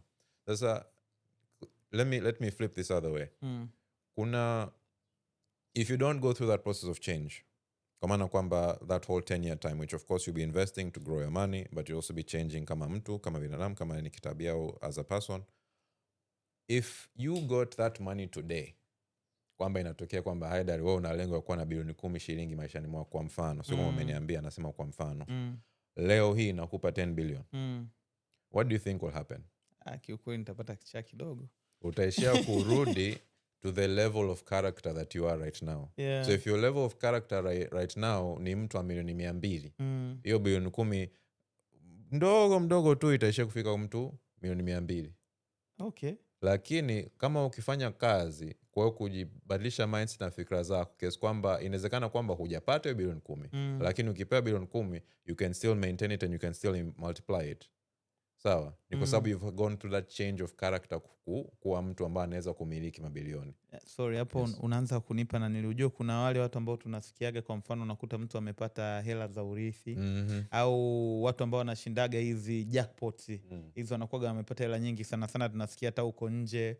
Sawa, mara nyingi zile hela au wanavyopata hela za kubeti, zile hela mara nyingi hazikai. Kwa hiyo nachosema hapo ni kwamba hizi hela sio kwamba hazikai kwa sababu huyu mtu hajawa bado mtu ambaye anaweza akamiliki hiyo hela, tabia zake haziendani na hiyo hela aliyopata, kwa sababu amepata suddenly. Lakini ukichukua muda work towards that amount, katika hiyo process ya kutengeneza hiyo hela, pia wewe unakuwa mtu ambaye unaweza kumiliki hiyo hela. Iko ndo nachosema. Ndio 100%. That's interesting. I've never heard it that way. Nikupe mfano. Hii kitu ambacho niliongelea kwenye social media post. Kwa kuna watu wawili naofahamu. Mtu mmoja yeye amepata hela nyingi kwa kipindi fulani, mfanya biashara.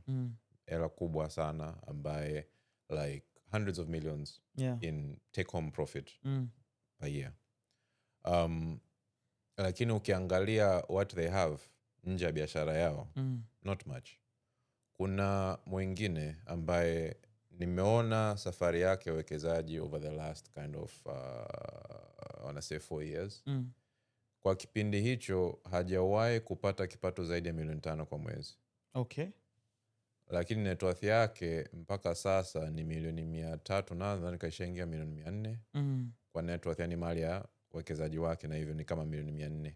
Kumbuka huyo mtu kwa mwaka kwa mwezi hajawahi kupita milioni 5, kwa mwaka hajawahi kupita milioni 60 if you do times 12.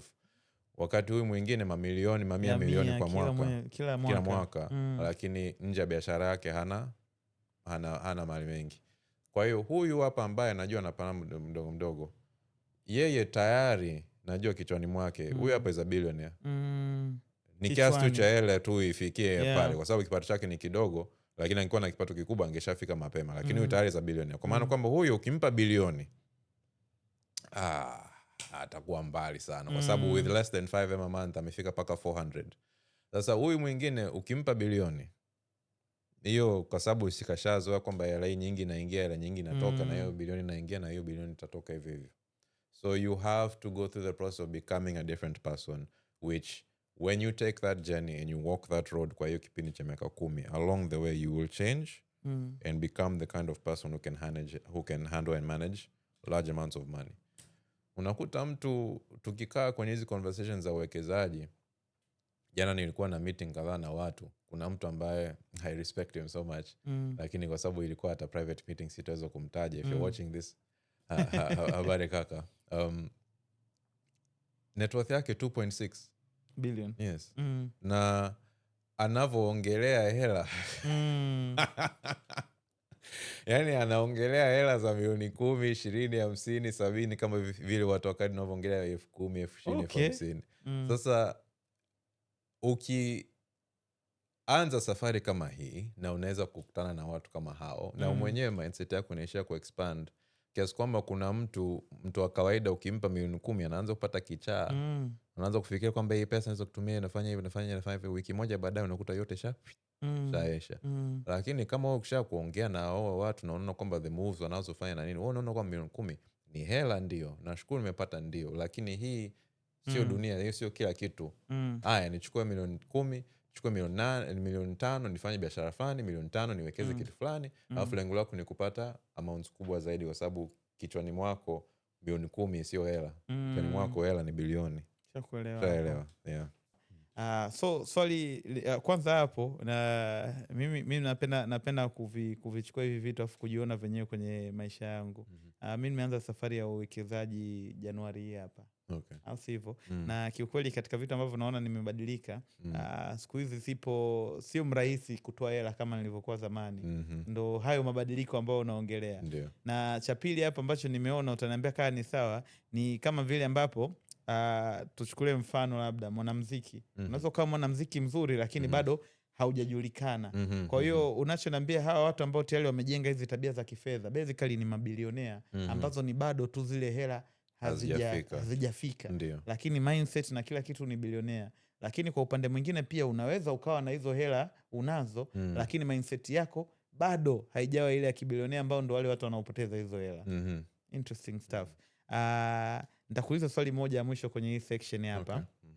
Kwenye hii kuhusu ya repeat for 10 years, tufanye kwa miaka 10. Je, kwa mwekezaji wa kipato ambacho sio kidogo sana, tuseme mtu ambaye anapata around let's say milioni 2, okay, tushuke chini, milioni 1. Sawa, nataka tu tumfanyie makadirio ajue kwa juu kama hutojali. Huyu mtu ambaye let's say anaweza akasevu kiasi cha 200,000 kila mwezi na kupeleka kwenye uwekezaji.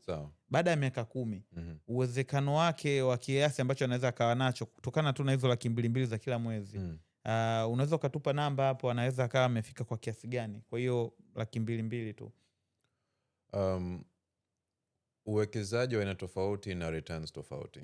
Kwa maana kwamba mtu ambaye atawekeza sehemu A versus sehemu B kwa kipindi cha miaka 10, hali inaweza kuwa tofauti. Lakini nikisema nifanye hesabu 200,000 ambayo kuna, sorry, can I get a calculator? Yes, definitely. Kuna calculators mtandaoni, kuna mifuko ya uwekezaji wa pamoja, mojawapo ana calculator ambayo again siwataji kwa sababu ni lipi. Wana calculators ambazo wanaweza kukadiria. Kwa hiyo naomba hapa dakika moja nitafute. Haina shida. Ni kupigia hesabu ya hiyo kitu. Kwa hiyo kwenye upande wa uwekezaji tunapenda kutumia 12% kwa mwaka, ikiwa ndo compounding rate, ambayo inakuwa hiyo rahisi kupata kwenye mfuko wa uwekezaji wa pamoja. Na hiyo ukisema unawekeza 200,000 kila mwezi kwa kipindi cha miaka 10 kwa 12% compound kwa mwaka, unapata 46,667,000 na vishilingi hapo kadhaa. Okay. Over the course of 10 years, ambayo huyu ni kwa mtu sawa na kipato chake cha mshahara milioni 1 kwa mwezi, ndio? Yes. Hiyo karibia kipato cha miaka 4, miaka 3 na miezi 10, ambayo amepata kwa kuwekeza 200 kila mwezi. Sasa of course watu wanaweza kuona kwamba hiyo ni kubwa, hiyo ni ndogo. Nasema vitu vile. Kwanza, the more you put in, the more you get out. Kwa mfano kama mtu ambaye anawekeza milioni 1 kwa mwezi versus mtu anayewekeza 200,000 kwa mwezi, obviously the results are gonna be tofauti. Na pia kuna cha pili ambacho ni muda mrefu. Kwa maana kwamba kama wewe una uwezo mkubwa wa kifedha, naomba uwe na subira. Kwa sababu ukiwa una patience, kwa mfano kama huyu hapa ambaye amefanya miaka 10 amepata milioni 46 kwa hizo hesabu tulizofanya makadirio, tuseme kwamba ongeze muda iwe miaka 15. Ongezeko kuliko kupata milioni 46 kwa kusubiri miaka 5 zaidi, 50% longer, anapata milioni 101. Okay. Na what if let's say anafanya kazi, ana miaka 30 sasa hivi, ana miaka 30 mengine ya kazi, kwa miaka 30 mpaka na staff anaweza kama amepata shilingi ngapi? Miaka 30 mpaka amestaff. Kwa hiyo 200,000 kwa mwezi. Kwa hiyo 200,000. Yeah. Unapata toto ya milioni 706. 182 754 shilingi, kwa kuwekeza shilingi 200,000 200,000 kila mwezi, ambayo inawezekana ni kubwa kuliko pension ambayo anaweza kupata. yani hiyo uhitaji hata pension uulizi.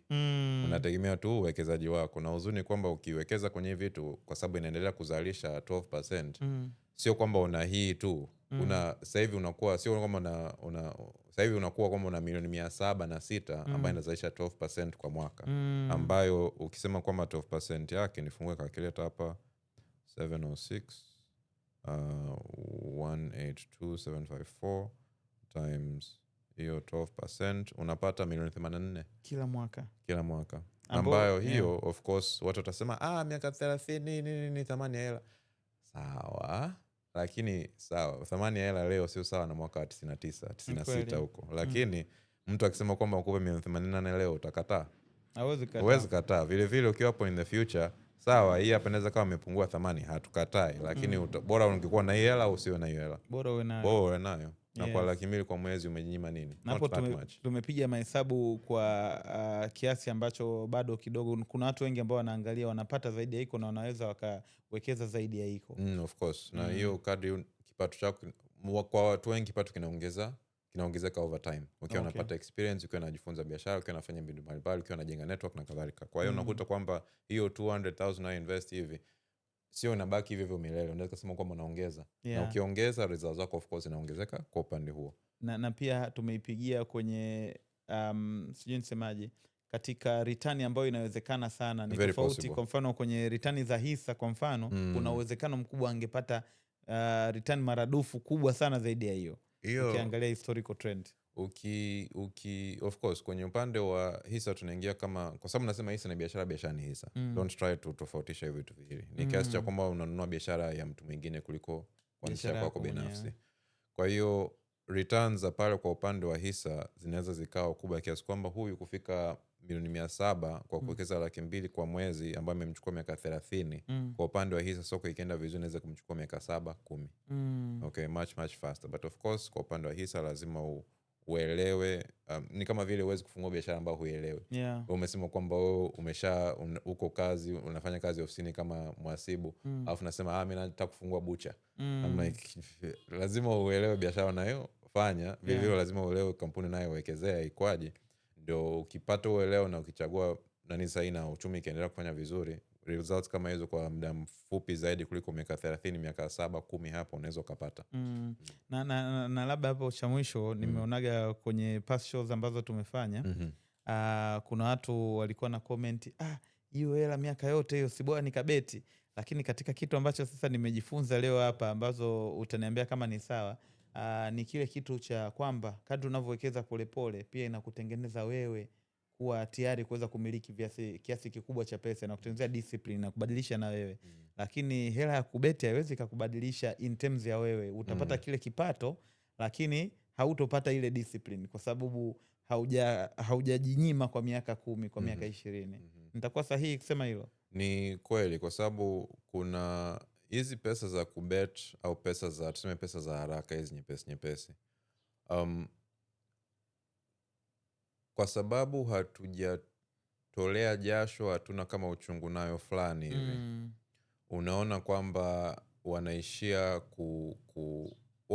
umebet, umeanzisha na 100,000, umebet mpaka milioni 15. Mtu mwenye akili ya kubet, asilimia kubwa, inawezekana sio unayangalia, lakini asilimia kubwa wa watu wataona kwamba hiyo milioni 15 achukue yote aende ya bet apate milioni 50. Lakini kwenye kubet kuna kupata na kukosa. Stories za watu ambao wanapata afu wakaishia kutumia hizo hela zote kwa kaishia kukosa zipo nyingi tu mtaani. Why? Kwa sababu inakuwa na hiyo mentality kama umeipata kirahisi unapoteza kirahisi. Lakini kwa mtu ambaye anatumia hela aliyopata kwa mshahara na anawekeza na anafuatilia biashara na mwenendo wa uwekezaji wake kwa muda mrefu, yeye anakuwa anaheshimu hela kiasi kwamba kusema kwamba atoe pesa fulani akimbilie sehemu fulani, atakuwa anasema siwezi kukimbilia huko, ngoja niangalie 1 2 3 nielewe ndio nifanye. Sasa kwa mtu ambaye amezoea kutengeneza pesa zake kwa kubet, uwezekano mkubwa sana baadaye ataishia kupoteza hizo pesa zake zote na kurudi ground one, kwa sababu hajajenga hiyo respect au heshima ya pesa. Nimekupata. Sawa. Tukienda sasa kwenye sehemu ya mwisho ya 5 ambao umesema katika hii system, sehemu ya 5 ni kwamba you are good for the rest of your life, yani umepata ile financial freedom, au sivyo? Baada ya ile miaka 10 au 5 ambao tumeongelea, naomba utuelezei kwa zaidi, kwa sababu hela ni hela, naweza nikaamua nikaitumia, inawezekana nikaitumia yote siku moja. So how, yani in terms, ili mradi sasa niweze kuwa free for the rest of my life, labda uelezee na ni vitu gani ambavyo naweza nikafanya kuhakikisha kwamba ni kweli iko kitu kinatokea. Ukiwa free for the rest of your life, namaanisha kwamba ukiwa unawekeza, si nimesema mwanzoni kwenye kuongeza kipato chako, unataka kuimprove your human capital. Ikiwa na ujuzi wako kwa skills, certifications na kufanya biashara. If you have financial capital ambaye inazalisha pesa, na hiyo pesa inayozalisha inaweza kulingana na mahitaji yako kama binadamu. Inawezekana isimatch kabisa human capital yako, lakini ina match mahitaji yako kama as a person, you're financially free. Kwa hiyo kama wewe matumizi yako kwa mwezi, atuongee kipato, matumizi kwa mwezi ni milioni 1 kwa mwezi, kwa maana kama kwa mwaka ni milioni 12. Ukiwa umewekeza kwenye kitu fulani, una milioni 100 kwenye uwekezaji fulani ambao unazalisha 12% kwa mwaka, ambao kwa maana kama milioni 100 inakupa milioni 12 cash, you're financially free. Kwa sababu hiyo uwekezaji wako unalipia gharama zako za kuishi. Sasa kama ikuweza kulipia gharama zako za kuishi, huhitaji ajira, hutegemei ajira, hutegemei biashara, hutegemei mtu mwingine, ni mwenyewe tu na uwekezaji wako inaweza kulipa maisha yako, which hiyo sasa inakupa freedom kuamua wewe Haidari unapenda kufanya nini na muda wako, au wewe mtazamaji unapenda kufanya nini na muda wako. Wengine unakuta kwamba wanaenda kazini si kwa sababu wanapenda kazi au wanafanya nini, wanaenda tu ili waweze kupata hela kula, mambo ya songe. Sasa kama ukiweza kupata investments na kulipia gharama zako za maisha zote, do what you want. Makes sense. Au kama ukienda kufanya kazi ili upate vitu vya ziada. In essence, kwamba sio kwamba unaenda kufanya kazi ili ulipe kodi, ununue chakula, ufanye usafiri. Unaenda kufanya kazi ili uweze kulipia vacation yako, kama unataka kufanya vacation, unaweza kulipia hobby zako, kama hobby za gharama au nini hivyo. So ukisema ukiwa uhuru wa kifedha ni kwa sababu umeweza kuwekeza sehemu fulani, hiyo capital ikaweza kuanza kuzalisha pesa ambayo inaweza kukusaidia wewe gharama zako za maisha. Nitakupa mifano kadhaa. Kuna mtu naye mfahamu, binti ambaye alikuwa anawekeza. Yeye alituma hizi group za wekezaji, akili yako itachanganyikiwa.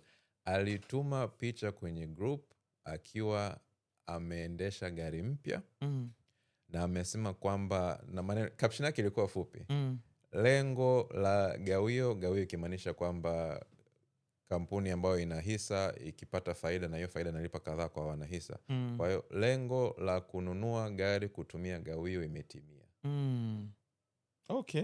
Kwa maana kwamba hiyo gari aliyonunua imelipiwa 100% kwa gawio, kwa maana kwamba investments zake hajatoa shilingi zaidi ya kwenda kununua hizo investments. Na hiyo ni kwa kipindi cha, hiyo ni gawio ya mwaka mmoja, kwa sababu si kila mwaka biashara inavyozidi kufanya vizuri inaweza kulipia gawio kila mwaka. Kwa maana kwamba next year hiyo milioni 25, 30, 40 anajua mwenyewe alipia shilingi ngapi kupata gari yake, anaweza kutumia kwenye mambo mengine.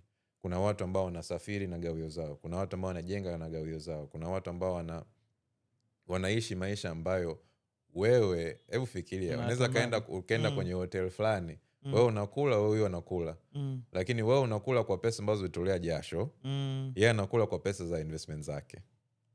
Yeye anakula kwa pesa la jasho la pesa zake. Yes. Kwa hiyo sasa ukifanya kitu kwa hiyo muda mrefu, unaweza ukaanza kuonja hiyo uhuru wa kifedha, like financial freedom, ikiwa kwamba you don't need to rely on yourself or your own human capital to go and make money. You can have your money making money for you and covering your life expenses that way. Makes sense. Ndio nachomaanisha nikisema kwamba utakuwa huru baada ya kipindi hicho. Na kwenye kitu kimoja hapo, naomba niseme kwamba hiyo uhuru wa kifedha has levels. Sawa. Kuna uhuru wa kifedha ambayo watu wanasema kwamba it's not kwamba you either have it or you don't. No. Mimi nakumbuka kwenye kuanza kuwekeza na hiyo kupata hizo returns za mwanzoni kama hizo hapo za gawio na nini, unaangalia gawio uliyopata hii hapa I don't have to worry about voucher for the rest of the year. Tokana na gawio Kwa gawio ni kidogo. Lakini sasa mimi nimeanza muda sio mrefu. Haya basi najua kwamba gawio voucher sihitaji kuwa na hiyo. Baada ya hapo inakuwa haya bili ya internet kila mwezi uhitaji kujali hiyo. Baada ya hapo inaweza kawa kwamba gharama zako za chakula kila mwezi uhitaji kujali kwa kadri unavyozidi kwenda. Kwa maana kwamba after 5, 6, 7 years inawezekana kwamba kodi yako ya nyumba inalipiwa, usafiri wako inalipiwa, lakini chakula bado unahitaji kununua na hizi zingine bado. Haya, miaka 8, 9 kodi inalipiwa, chakula kinalipiwa, internet kinalipiwa, simu inalipiwa, outing zako za kawaida zinalipiwa, lakini wewe bado unaishia kupambana kufanya vacation, kufanya vingine vya ziada. Sasa ukiendelea miaka 10, 11, 15 kutegemea na kiasi unachowekeza hapo katikati. Of course the more you earn, the less you spend. Your gap katikati, the more you have to invest. Kuna watu ambao wanaweza invest milioni 10, 15, 20, 50 kwa mwezi wapo, kwa sababu wanaweza kumanage hiyo vitu. Wao wataweza kuishi maisha 2, 3, 4, 5 times what they live today, kwa sababu expenses zao ziko chini sana kulinganisha na kipato chao. So whatever life ambao unayo right now, kuna degrees you can cover like your basic costs on some level, pa kuna wengine ambao can afford a fantasy lifestyle kwa level zao. So it comes in degrees. You'll find whichever level you're getting to and you're comfortable at, and you stop there. And mambo yanasonga, maisha yanasonga. Yaani ujue hapo nahisi mimi mwenyewe hapo umenifungua kitu fulani hivi kidogo, au sivyo? Nimekuelewa. Kwa na najaribu kuelewa, niseme nilichoelewa, tuone kama vile ni sawa sana, labda mtazamaji anaweza akaelewa pia kwa jinsi nilivyoelewa mimi. Sawa? Tunafanya uwekezaji. Ndio. Si ndio hivyo? Kwenye ule uwekezaji kuna ile investment ambayo tunaweka, lakini kuna matunda ile investment ambayo ndo kama hayo gawio, kama hiyo riba ambayo tunaweza tukapata. Kwa hiyo unapoongelea kwamba you are financially free, ni kwamba ile investment yako, let's say ndo umeinvest hivyo, umepata miaka kadhaa 10, 15, una milioni 500 labda kwa investment zako. Ile milioni 500 ita earn, itakupatia gawio, itakupatia riba. Then ile gawio ambao unalipata pale ndo unatumia kuendesha maisha yako ya kila siku. Inamaanisha ukiamua kama linakutosha, hauhitaji tena kufanya kazi. Of course. Kama linakutosha, hauhitaji kulipia school fees za watoto. Unaweza kutoka huko.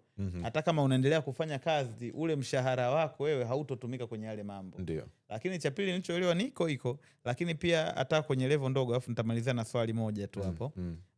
Naweza leo nikafanya uwekezaji kwa kutegemea kwamba baada ya miaka 2 au 3 mimi gharama za nyumbani kwangu zote zitalipiwa kutokana na matunda ya ule uwekezaji. Lakini ile ambayo nimewekeza ile haipungui.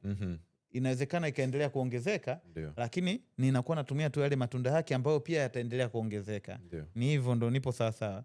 Sasa mimi swali langu hapo la mwisho kwenye hii sehemu, alafu tutajump into another section. Swali langu ni kwamba ni muda gani sahihi wa kuanza kutumia matunda ya investment yako rather au pasipo na kusema niendelee kuyaacha yale matunda niyaongezee kwenye ile investment yangu?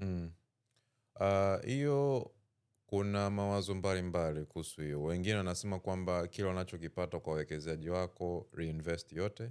Kwa maana kama ukipata gawio au ukipata riba au ukipata nini urudishe kwenye uwekezaji yote. Mimi hapa philosophy yangu ni kwamba angalau 30% unayopata passive income ambao tunahitaji hivyo, unayopata tumia. Okay. 70%, yani 30% minimum. Sio kwamba ukipata yote unarudisha yote. 30% minimum utumie. Na kwa nini tofautiana na wenzio ambao wanasema hivyo kwamba urudishe yote? Ni kwa sababu tu kweli miaka 10 ni muda mrefu sana. Sio muda mwingi, lakini sio muda mchache. Sawa. Sasa ukimwambia mtu arudishe kila shilingi anayopata kwenye uwekezaji kwa upande wa passive income, na mimi ninapopenda kwa bana watu kwenye upande wa active income, jini weka huko, naona kwamba you are doing too much. You are depriving yourself of a bit too much. Kwa hiyo angalau 30% unachokipata kwa upande wa passive income tumia mwenyewe utakavyotaka. Sawa. Ni vizuri zaidi ukitumia kwenye kitu ambacho unaweza kukiona, ukasema kwamba kwa mfano kama kuna mentor wangu mmoja ambaye amesema kwamba yeye gawio ilivyoingia akanunua saa. Kwa sababu yani kila saa akiona hiyo akivaa hiyo saa akiona hapa ndio kwamba hii ni uwekezaji wangu. So spend that money, 30% of it, put it into something that you can see every day ideally. And ukitaka kutumia zaidi ya 30% sawa, chini ya hapo tumia, enjoy pesa zako. Na kwenye swala la hiyo remaining 70% wewe mwenyewe tu uamue unavyotaka. Kama unataka kurudisha sawa, kama unataka kutumia zaidi ya hiyo 30% niliyosema sawa, kwa sababu itakupa motivation kuweza kuendelea kuweka. Because it's a long time to wait and you want to keep yourself motivated along the way. Kuna njia mbalimbali, lakini moja hapo ni kuenjoy haya matunda, kutumia angalau baadhi ya matunda ambayo unapata. Ndio. Okay. Alright. Sasa baada ya kupitia msingi yetu mitano ya jinsi ya kupata mafanikio ya kifedha, nataka tuongelee vitu viwili. Baada ya kuongelea hivyo vitu viwili, nataka tuende kupata hadithi yako. Nataka nielewe kwa nini hata uliingia kwenye hiyo journey na ilikuwaje ukaamua kuwafundisha watu. So kwenye swali ambalo kubwa nataka nikuulize hapa. Sawa, tumeongelea kule nyuma kuhusu tabia na pesa. Pale ambako kama vile tumesema, kwa mfano kama we bado hauwezi kutunza hela au hauna tabia za uwekezaji, jieka na watu ambao wanafanya hivyo vitu, upo more likely kufanya hivyo vitu. Sasa mimi nilikuwa unakutana na watu kwenye coaching. Je, kuna tabia gani ambazo zinarudisha watu kifedha kwenye haya mafanikio ya pesa, na kuna tabia gani ambazo mtu anaweza akajifunza ambazo zinaweza zitasaidia kwenye hii safari yao ya mafanikio ya pesa? Mara nyingi nasema kwamba zinaweza kuingia kwenye makundi mawili. Kuna tamaa, greed, kuna hofu au tuseme fear. Tabia za tamaa, unakuta mtu anataka pesa za weka leo pata faida kesho. Okay. Na hiyo hasa inakumba sana wafanya biashara wengi, kwa sababu unakuta ndio mtu anaweza kaingiza mzigo leo akauza kesho, kama na duka ni mzigo mkubwa apate hela, na anataka kupeleka mindset hiyo kwenye swala la uwekezaji, which does not work that way. Okay. Kwa mtu binafsi, watu unakuta ambao wameshazoea hizi za kubet, na bet hapo dakika 10 unapata result hapo, milioni umeshinda umekosa. Na hizo tamaa za pesa za haraka, inakuwa tabia yote ambayo inaenda huko inakuwa changamoto kwenye upande wa uwekezaji na mafanikio, kwa sababu ni kitu cha muda mrefu just by nature yake. Kwa upande wa hofu, unakuta kwamba mtu wengi sana kuna opposite. Kuna watu ambao wanachukua risk sana kwa nia ya tamaa, kuna wengine ambao hawachukui risk kabisa kwa sababu wana hofu kubwa juu ya pesa zao ya kupoteza. Unakuta wanaishia kuwa mara nyingi waajiriwa, au na unakuta kwamba hasa kwa upande wa wadada ukiangalia vitu wanawekeza kwenye vitu fulani tofauti na wanaume, tuko tayari kujilipua. Yani unaona yaneka report series ma betting ma crypto ma forex na nje, uko tayari kujilipua tu whatever way. Lakini wadada unakuta kwamba wao wana play it safe, lakini too safe. Wanaingia kwenye hivi mfumo mbalimbali kama ya kutunza pesa zao nyumbani kwenye kibubu, au wanaweza kusema kwamba anaingia kwenye vikoba vingine vinaitwa vingine vilipi, lakini anaingia kwenye vikoba na hizi products kama mfuko wake za pamoja na ukopa hizi zingine za hasa upande wa hisa ambazo zilizopo hapa return zaidi. Kwa hiyo ukiwa una tabia ambayo inaenda upande mmoja au nyingine, ikiwa tamaa kupita kiasi, ikiwa hofu kupita kiasi, mara nyingi na akili uwezo wako kutengeneza pesa baada ya muda mrefu. Kwa mwingine wa hofu ni kama mtu ambaye mwajiriwa anaweza kawa na opportunity ya kufanya kitu biashara, kujiajiri, na inaweza kumlipa vizuri na kwa muda mrefu, lakini unakuta wengi wanasema ngoja tu nikae hapa ambao tunahakika nachopata. Inategemea na approach yako. Mara nyingi you want to do things kwa kutumia strategy, kwa kutumia akili, na utambue kwamba the biggest risk you can take in life is not taking any risk at all. Kwa maana kwamba if you don't do, sio kila kitu, lakini if you don't do something that scares you every now and then, maisha yako yatabaki hapo ulipo, which ukifikiria mimi hamna kitu kinachonitisha kama kusema katika maisha yako yatabaki hapo ulipo for 10 years. Kwa maana kwa 10 years sijafanya kitu kipya, sija grow, sibadilika, nitakuwa mtu hivi hivi the same 10 years. Kama naweza kwenda maisha yangu sasa hivi, growth is what life is about, and sometimes that involves taking risks. Yes. Ndio. Sasa hapo nataka tuwashauri labda watu wawili. Kwa mfano nikijitolea mimi mfano, mimi nahisi naanza kubadilika kutoka kwa mtu ambaye alikuwa na take risk sana kwenye in ni kwamba nilikuwa tayari nikiona biashara, yani siwazi mara mbili. Sawa.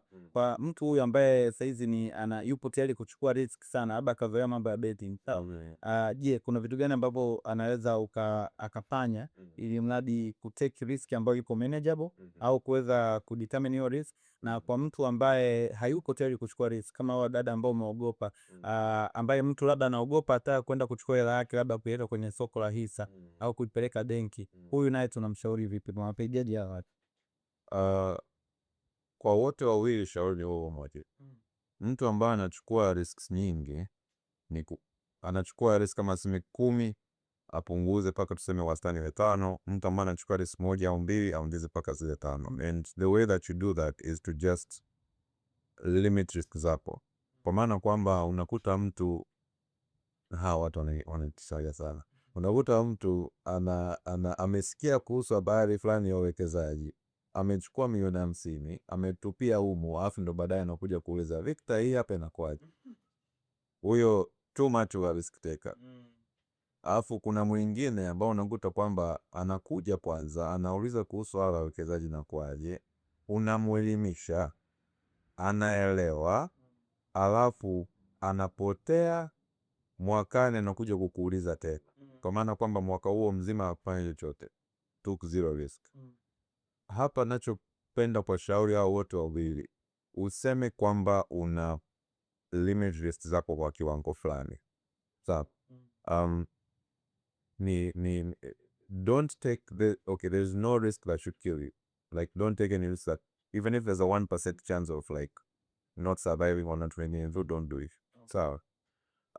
Kwa hiyo, if you want to make sure you survive all the risks that you take, you have to do so intelligently. Kama kwenye upande wa biashara, unaweza kusema kwamba mimi biashara nafanya hivi, nataka kuanzisha biashara nyingine ya pili, basi instead of having 100% ya capital na kama milioni 50 au milioni 100 au hata milioni 500 depending on the size of the project, find the smallest amount you can start with. And start with that. Kwa watu ambao ni waajiriwa ambao unakuta wanataka kufanya biashara pembeni, keep your job. Sawa. And have some capital. Unaweza kufanya kitu ambacho kwenye mtaji mdogo uone inaendaje. Alafu ndio utemena uone ukaona kama inaenda vizuri, nasema kwamba basi naweza kuacha ajira, naweza kuongeza pesa kuingia hapa to grow it that way. Same thing for your investments. Kwa hiyo ni kiasi cha ku measure the amount of risk that you can take and you can survive. What are you willing to lose? It can be lose in terms of money, but it can also be willing to lose in terms of time. Unakuta tu kama upande wa majiliwa, hiyo upande wa time can make sense. Kwa maana kwamba mtu anasema kwamba yes, mimi kwa nafasi zangu za kazi na jienezi nazo na skills hizo nazo, pata kazi sio shida. Nataka kwenda kufanya kitu cha pembeni, ikiwa project ya kujiajiri, kujiajiri, kufanya biashara whatever. Anaweza kusema kwamba I will quit na akiba yangu ya pesa, kwa maana kwamba sitakufa. Leo again tuna avoid taking risks ambazo tutatua. Ikiwa actual death au just death kama kwa kipindi cha mwaka mmoja, if I don't figure it out, narudi kuajiriwa.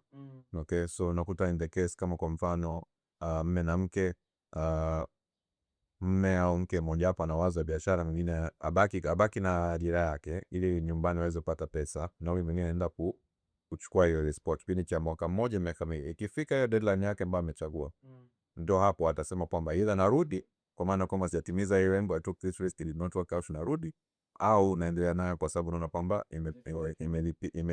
imelipa. Yeah. So decide the amount of time that you're willing to lose, decide the amount of money that you're willing to lose, and you put those accordingly. Kwa sababu some things you can only know after you try. Yeah. Huwezi sema kwamba hii niongea na mtu nini baada afu ndio utajua kama atafanya. Some things you have to do. Kwa hiyo katika hiyo kudo, usido too much kiasi kwamba utaanguka kwa moja. Yes. Okay.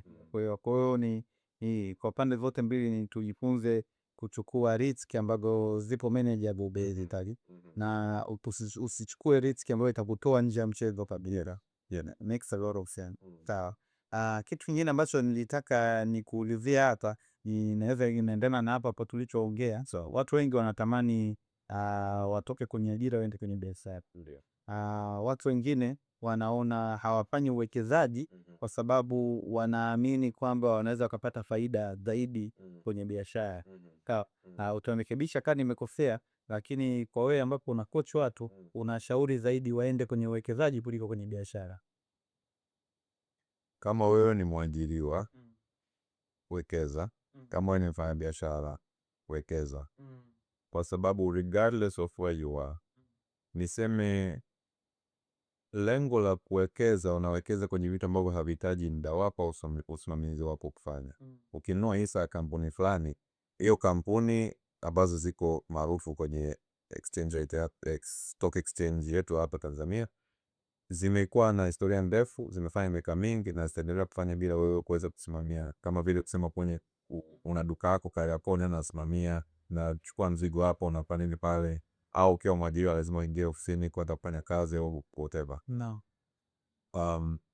So regardless of who you are, kuwekeza ufanye, kwa sababu kunafika mara kwamba wewe utachoka, utaishiwa na nguvu, ukijaliwa na maisha marefu, utafika mara utaka kustaafu. Sasa kwenye kustaafu, ukiacha kama wewe ushaishi maisha yako kwamba unafanya kazi ni unapata hela, au unaendesha biashara ni unapata hela, ukiacha kufanya kazi au ukiacha kuendesha biashara inakuwa unacho kupata hela. Kwa maana kwamba ukiwa na uwekezaji kukusaidia upate hela bila wewe kufanya kazi, itakusaidia kwa kipindi hicho ambacho kila mtu anabadalia kustaafu kwa mbele. Hizo kustaafu mapema, hizo kustaafu kwa umri wa miaka 60 whatever, ndio kwa namna yote ile. Na pili, ni upende kusisitiza kwa watu kwamba hisa ni biashara, biashara ni hisa. Ukinunua hisa, unanunua kipande cha umiliki wa biashara mtu mwingine. Sawa? Kwa maana kwamba wewe kama ni mwajiriwa, unafahamu kwamba kwa dunia ilivyo, wealth is built around ownership. Ukiwa unaajiriwa mahali, huna ownership ya hiyo sehemu unapofanya kazi. Kwa mazingira na kuna zingine wanafanya profit sharing au shares na nini, lakini kwa kawaida huoni chochote pale. Kwa maana kwamba ownership is what allows you to make time without necessarily putting in your money or effort. And if you kama unapenda kuwa mwajiriwa, hamna shida, kwa sababu sio kila mwajiriwa analipwa kidogo, sio kila mwajiriwa ana boss ambaye anamkandamiza na mimi. Some people are fine, perfectly say that's how. Wekeza kwenye hisa ikiwa kununua biashara za watu wengine. Ukiwa kwa biashara, wewe wafanya biashara kwa kiwango kikubwa ni kipaji. Kwa maana kwamba unaweza kaa na watu wawili ambao wanafanya biashara hiyo moja. Mmoja anazalisha faida kubwa sana na yuko anajenga biashara vizuri, mwingine anaishia kuyumba na kushindwa. So wewe ukiwa na biashara ambayo inaweza kazi za dogo za kawaida, nikisema hizo na nanielewa, watu wachache sana hapa nchini wafanya biashara wana uwezo wa kutengeneza biashara na kampuni ambayo inaweza kuendeshwa bila wao kuwepo. It's a very very rare talent. Kiasi kwamba watu wengi wafanya biashara ni kama vile wamejiajiri, kwa maana kwamba ni kuliko kwenda ofisini kufanya kazi mtu mwingine, wanaenda dukani kujifanyia kazi wao wenyewe. Sawa?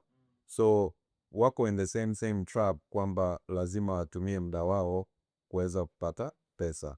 Kuwekeza pembeni kwenye biashara mtu mwingine ambao hahitaji usimamizi wako ni namna kuweza kupata pesa bila wewe kuhitaji kutoa nguvu au kutumia muda wako. So regardless kama unafanya biashara, regardless kama ni mwajiriwa, kuwekeza na shauri. Tena wafanya biashara na wapendea kitu kimoja. They can bend the rules of personal finance. Okay. They can't break them. They can bend the rules of personal finance. Kwa sababu owning a business means that your income yako haiko limited. Ukipata mshahara mkataba unasema $1,000,000 kwa mwezi, hiyo haipandi, lakini haishuki, ndio vile vile haipandi.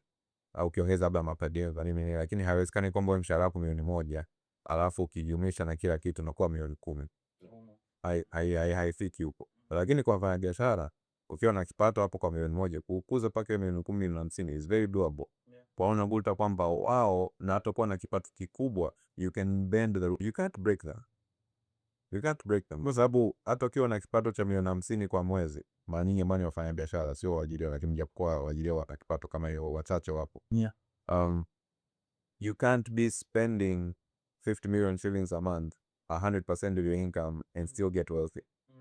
So lakini when you have an income that's high and that's scalable, mimi hapa siwezi kukunyima gari, mimi hapa siwezi kunyima hizi perfume na manini na hizi ambao mnapenda kutumia. Tumesema we're not wearing, we're not doing, you can do a bunch of that and spend up to 15 a month. You have 35 nayo baki nawekeza. So you can bend the rules of personal finance a bit, but you still cannot break it in the sense that ni vyema kama unataka kuweza kupumzika na kustaafu na kupata pato bila kutoa jasho, bila kutoa muda, bila kutoa au kufanya kazi, lazima kuwekeza. Kwa hiyo kuwekeza tofauti yake na biashara sio tu kwenye kupata hela. Inawezekana ukafanya biashara au ukawekeza ukapata kiasi iko, lakini tofauti yake kubwa ipo kwenye ile nguvu ambayo utaiweka na muda wako ambao utatumia, kwa sababu ukiwekeza hauhitaji tena kutumia muda wako au nguvu ya ziada kuenda. Na mimi labda niseme tu, kwa sababu hivi kidogo nimejaribu kufanya biashara tofauti na nafanya biashara. Unachosema ni kweli. Kwenye biashara kuna mambo mengi sana ambayo si nisemaje, yani inahitaji shule, yani inahitaji shule kubwa sana ili mradi uweze kuweka biashara ambayo inasimama na inaenda yenyewe. Na ni ukweli, tukiangalia wafanya biashara wengi pamoja na mimi nikiangalia katika biashara ambazo nimejaribu kufanya huko, ni tunaisha kujiajiri zaidi ya kuwa wafanya biashara out na hiyo. That makes a lot of sense. Okay, sawa, hiyo iko sawa. Sasa cha mwisho kabisa, mimi nitaka tuongelee kuhusu hadithi yako wewe hapa. Nilikuwa natamani nijue, sidhani kwamba kuna mtu ambaye anazaliwa ni mwekezaji. Kina wacheka tada. Natamani nifahamu kwanza tukianza. Najua pia unafundisha watu, lakini nataka tuanze kwenye safari yako wewe ya kutafuta mafanikio ya kipesa, ambapo ukaingia kwenye uwekezaji na mambo kama hayo. Ilikuwaje, ulianzaje, nini kilikusukuma mpaka ukafikia huko? Okay. Kuwa na nikisema kwamba nimeanza kuwa serious na swala la personal finance ni mwaka 2020. Okay. Kwa hiyo ni maana nahesabu hiyo, of course kila mtu ana mawazo ya pesa kabla ya hapo. Kama hivyo kwa chuo nilikuwa nasoma, nimeweza kusoma kwa naanza kazi ni kwa course mawazo ya pesa hapo, lakini kuwa serious kuhusu na strategy kuhusu building wealth and becoming like financially free, mawazo hapo yaliingia hasa 2020. Ilitokea kwa sababu kipindi kile hii pandemic nikisema hivyo mnaelewa, ilitokea pale nilipoajiriwa, walihitaji kupunguza matumizi, kwa maana kwamba kama wewe ni una organization fulani, matumizi yako makubwa ni wafanya kazi. So katika kupunguza hapo, watu kadhaa waliachishwa kazi, watu kadhaa walipelekwa unpaid leave, waliobaki walikatwa mishahara. Mimi nilishia kukatwa mshahara 24%, 27%, something around there. Ambayo hiyo ilini, of course kukatwa mshahara inauma, lakini mimi nilichukia vitu viwili. Nilichukia kwanza kwamba imekatwa kwa sababu ambazo yani sio kosa langu.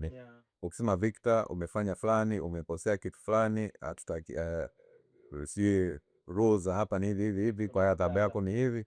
Haya, naelewa. Itaniuma lakini naelewa. Eleza mimi sijafanya kosa lolote. Covid imeingia. Nimeshakatwa mshahara kwa kiwango kikubwa hivyo. Na pili, mimi nakumbuka kwamba hiyo kazi ilikuwa Kilimanjaro. Mi mtu wa Dar, sijazaliwa Dar, nikulia Dar hapa. Alafu sasa nakumbuka katika kuongea hiyo jogo na babangu aliniambia kwamba Victor, kwa hela hii waneta. Kwa hela hii ambao yani walibeba hiyo enda.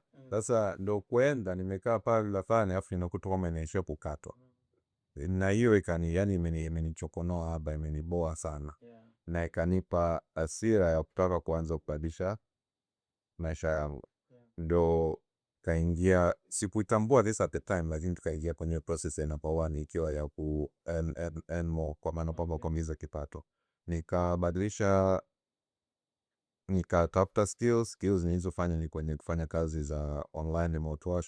Najua mtauliza kuhusu online remote work, hiyo kitu sifundishi. Tafadhali nisione comments za opportunity tena, kwa sababu hata Spanish siku hizi. But anyway, kwenye kutafuta skills nikaishia kufanya skills za kuweza kufanya kazi online kwa copywriting ambayo ni marketing writing.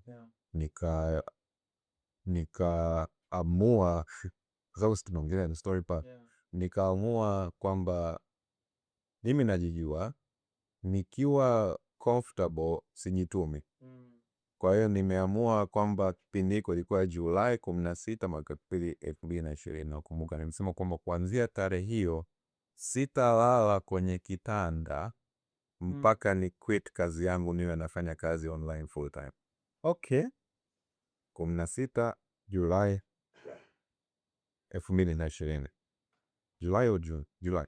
Sawa. Sasa nimefanya hivyo Februari tarehe 26 mwaka 2021. I quit my job last day at work. Nimeenda nyumbani, and from over 6 months of sleeping on the floor, tile floor, vigae kama hapa, yani tile floor, I sat on my bed for the first time. Okay. Kwa maana kwamba hapo nimemaliza transition ya kuwa mwajiriwa ambaye alikatwa mshahara kipindi cha April hapo, ambayo nikasika mpaka Julai kuanza safari kufanya kazi online na ku skills, ku more na skills tofauti hivyo. Nikayumba hapo katikati because life has to face different things. Nikarudi nyumbani hapa Dar, na from there kazi online hizo. Sasa nilikuwa na lengo kwamba ni save account fulani, kwamba nikiangalia account balance template yangu itakuwa kiasi hii, I feel I'm okay. Kwa maana kwamba ni emergency fund. Emergency fund ni pesa ambayo umeweka kama akiba ya chochote kikitokea, ambao ni tunashauri iwe within 6 months of expenses. Mimi sikufahamu kitu. Mimi nilikuwa na lengo tu kwamba nikifika amount fulani hii najua kwa vile Victor mimi niko sawa. Okay. 2021 nikafanya 2022 nikatimiza hiyo target. Mwezi wa 8, mwezi wa 9 wazo ikaendelea. Okay, kama na hii hela hapa I am okay, mradi isishuke hapa. Sawa, hii kwenye account. Hii hela ambayo ninayopata nyingine naweka wapi? Nikafikia kwenye swala la uwekezaji. Wapi? Kwa sababu mimi nilikuwa napata hela kwa nje, nilikuwa nalipwa kwa USD, nikaona kwamba wekeza nje. September 2022 nikafungua account ya kwanza kuwekeza nje. Hapo December nikajiunga kwenye group ya group ya Personal Finance Hub ya Finance Chawe. Kutoa na elimu kuhusu swala si uwekezaji, kuhusu hizi hisa, kuhusu mfuko wa uwekezaji pamoja na kadhalika. Nikafuatilia sasa nikaa na swali, hivi soko hili letu ukilinganisha na soko la maana, soko la USA, kuna faida kweli? Like what's the thing? Wakanifungua macho. Ikawa Januari nikaanza kufuka uwekezaji kwa pamoja kidogo 10,000 kila siku ili niweze kujenga hiyo tabia. Okay, could I put in yote kama lamsa mwisho wa mwezi nikilipo na kazi zangu? Sawa, lakini nitaka kujenga tabia kila siku niwe nawekeza kwa neka 10,000. Nimejifunza kuhusu hisa mwezi wa 3 2023 nikaanza kwenye hisa. And then since then I will not look back. Kwa maana kwamba nawekeza kila nafasi ninayopata.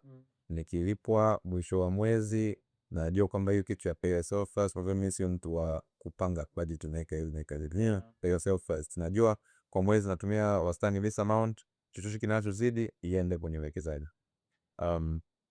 Nawekeza pale. Imeenda ndo mdogo, alafu sasa ndio nikaelewa kuhusu anaambia huyo kanisa.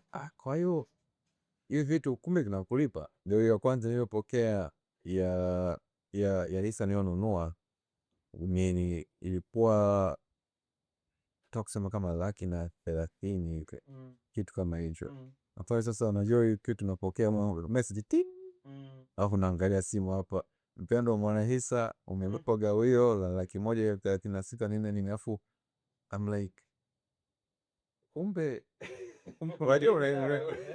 wewe scale ndio, lakini ukiona kwamba kumbe kuna hiki tofu naingia kwenye groups unapamba huyu hapa amepokea gawio la 5,000.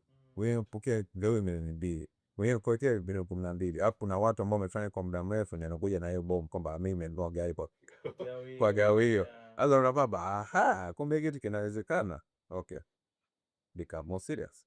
Na katika kuwa more serious hapo nimebahatika kukutana na watu wengine ambao wamenifundisha zaidi, ambao I consider them mentors. Okay, Edmund Munyagi wa Let's Talk Finance, huyu hapo mentor. Neema Chami, Rich Aunties, huyu hapo mentor. Abbas Kimvuli, uwekezaji katika hisa, huyu hapo mentor. Na mtu mwingine ambayo is a public figure, siwezi kumtaja kwa sababu sijui kama is comfortable mimi kumtaja on air, lakini naye yupo. Wengine ambao Kirby Manase, huyu hapa anamisukuma sana wewe baba kwa pale kuwekeza. Kwa hiyo baada ya kuonana na hao watu mbalimbali walionifundisha hii, and of course pia I can't forget Mr. Emilian Busara ambaye wote tunamwitaga mwalimu, kwa maana kwamba yeye kwa upande wa vitu yote ambao ni financial educator anaweza ka trace mafunzo yake kwake. So very smart man, please listen to everything that he says. Baada ya kujifunza kwa hao watu, kuongeza maarifa hapo, na hii kwenye kuongeza maarifa na waambiaga watu katika kupiga mahesabu zangu nimetumia karibu milioni 15 kwa upande wa elimu na maarifa kwenye haya mambo. Ikiwa books, ikiwa seminars, ikiwa kulipia consultations za watu, ikiwa nini. Kwa hiyo watu naona kwamba watu wakisema kwamba ukichaji sio mabsidi ya kuingia WhatsApp group hapo, nasema kwamba huyo hapo ni wizi, nitapeli. I'm like, if you only knew how much you are paying this amount of money to access information that cost me about 15 million shillings in 2-3 years to learn. Okay, alafu anyway, achana nao people who are small minded, that wabaki huko kwa small minded. Ndio katika kujifunza haya mambo mengi hivi nilikuwa na practice hivyo, kwa nafanya kazi online, napata hela, matumizi yangu nayajua, yanayozidi nawekeza. Mwaka jana life was good up until mwaka jana, kwa sababu wote tunafahamu kuhusu swala la ChatGPT, Gemini mbalimbali. Na sasa AI nilikuwa nafuatilia 2023, nilikuwa nafuatilia 2024, nilikuwa na one of those 2 years I'm like, me industry yangu sibugusa, nataka hata ana 2025 clients wangu wote wa hawa ambao nilikuwa nafanya kazi na remotely wamesema I got on Zoom calls. Zoom call ya kwanza, Victor, we can't work with you, letting you go AI. Zoom call ya pili, Victor, can't work with you, letting you go AI. Zoom call ya tatu, Victor, can't work with you, letting you go AI. Nikapika mara kwamba hapo I'm like, no clients. Issue ya ipo serious, naona kama uko hujafika, but kwa unavyosema hii kitu eventually itaishia kutika huko. We don't know what it will do, lakini hapo nilicho ishukuru ni kwamba I was paranoid that entire time. Kwa maana kwamba kuna utafiti, I didn't know this back then, lakini kuna utafiti ambao inafanyika, of course Amerikani, lakini money is money. Kwamba high earners wakipoteza kipato chao mara nyingi hawarudi kupata hiyo pesa ambayo walikuwa wanapata zamani. So, meaning in many cases high earners income loss is usually permanent. okay. So mimi hapa, knowing I had a good opportunity for working online, nilikuwa najua kwamba jamani, I know I am blessed, lucky and fortunate to be in this situation. Mi sitatumia hela zangu ovyo. Kwa sababu it's not like I did not have the opportunity to go and kufanya haya mambo yote ambao nasema watu wasifanye. Kuna msajili sana. Bili Zile ni kama ningependa ningefanya, lakini nikaona kwamba I knew it instinctively, ambazo ni baadaye nikajua kwamba kumbe kuna research behind ku support nichukua na feel moyoni kwamba if you lose your income and you're high earner, you most likely do not recover. Kwa mimi hapa, baada ya kukachisha kisa hiyo kitu cha AI na ChatGPT, nashukuru kwa sababu kwa hizo tabia za kuwekeza, kwa hizo tabia za kuishi maisha very simple life na nini, nilikuwa na akiba na bado na akiba za kutosha, kiasi kwamba it was more of an emotional thing, not a financial concern. Ndo sasa hapo tunafika mahali kwamba nimeachishwa kazi Isaya. I'm thinking about what my next move is. Naongea na watu mbalimbali. Neema Chami, Richanti, shout out to her. I'll always speak your name positively public. Yani Udana Bivos, you don't know what you've done for my life, Ujui. Aniambia kwamba Victor, umekaa unafundisha hivi vitu kwa watu wako, naongea na watu kwa muda mrefu. Talk about it online. Fungua page, Instagram, TikTok anza. Alafu you know there are some people in your life ambaye akikwambia kitu wewe fanya. Okay, you may not believe it, you may not understand, kwa hiyo wewe fanya. Ikiwa kwamba kwa sababu ameona kitu ambacho wewe ukione, unamsikiliza ufanye. And she's on that list of people that I do that for. Nimemsikiliza nimefanya. Started it in, I want to say August, mdogo.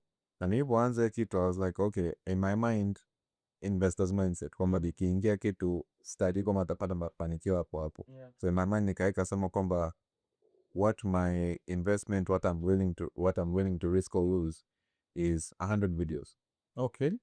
I make 100 videos. If this thing does not work out after 100 videos, I have tried my best. Naweza kwenda kwa huyo hapo Neema mentor, nimejaribu hiki kitu, nimeshindikana, nimeshindwa, na hata wewe huwezi kunilaumu. Okay. Bwana, first video, TikTok, 300,000 views. What? Wait. Video yako ya kwanza ulikuwa na view 300,000. 300,000 views. I'm like, I was not prepared. What's up in my mind? I was willing to make 100 bad videos that almost nobody would see. Before I would even start expecting nothing. Okay. Yeah. The first one, 300,000 views. For the next one, I think did like, I don't know, 5, 10 or something or 20. Nikafanya hivi. And then I'm seeing like, hizo, yani kila video naona hizo K, thousands. I'm like, hey. Okay, sawa. Basi, ndo hapo, I started learning and figuring out how social media works. Kwa sababu it's all a learning progress. Okay, mtu ambaye ana followers wengi social media online, tofauti yake katika wewe na mtu mwingine, kama tulivyosema kwa upande wa human capital, they know something that you don't. Kwa content creator ni kazi. Kweli. Kama you think this stuff is easy, jaribu wenyewe. Kwa TikTok asiwa hivi. Okay, niliwaambia wala wenzangu niingie kufanya content online, nishajipanga kwamba nitafanya videos 100 ambazo zitakuwa mbaya, mtu ataziona. Na video ya kwanza kabisa na post mtandaoni, views 60,000. Kwa hiyo sasa I'm like, hiyo first post ambayo nimepost sikufikia, yani nikiangalia video paka upside nasikia hiyo, sababu hata sikufuta camera lens, sikufanya chochote, sauti ilikuwa ovyo, which I know a little bit more now, but back then lengo lilikuwa mradi tu nianze, mimi nitajifunza baadaye. Na sasa baada ku go on this journey ya kuanza kuwafundisha watu, I've been doing it kind of for free for my friends and people who've known me for a while. This is nothing new. You are just finding out the Victor that people have known for multiple years before kwenye hapo social media. And I started that content, and then it's been kind of like growth from there, where this is something that I do kind of like full time from now. And I am pretty aggressive with terms of like the income, about setting it aside as well for keeping the same habits that I had from before. So it's just that, okay, source of income has changed, but the habits are still the same. So I'm still aggressive about saving. I tell people I save about 70 to 75% of the money that I make right now, because I am still aggressive about the goals. Na hizo malengo nataka kufikia. Kwa hiyo hiyo ndo story paka kufikia hapa leo.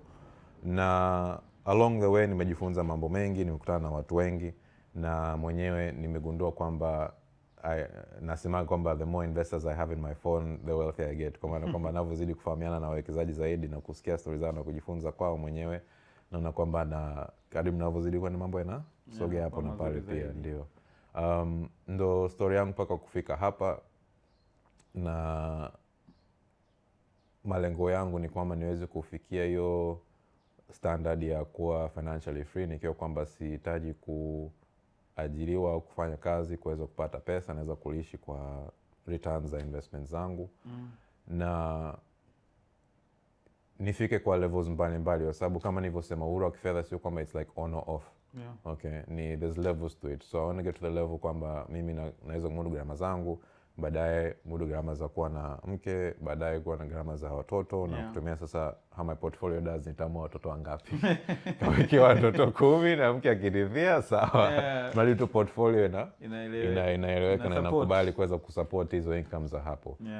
Na kama ni kufanya kazi kwa vitu ambavyo I'm passionate about, kama kuongelea masuala ya fedha na kuelimisha watu juu ya hiyo kitu.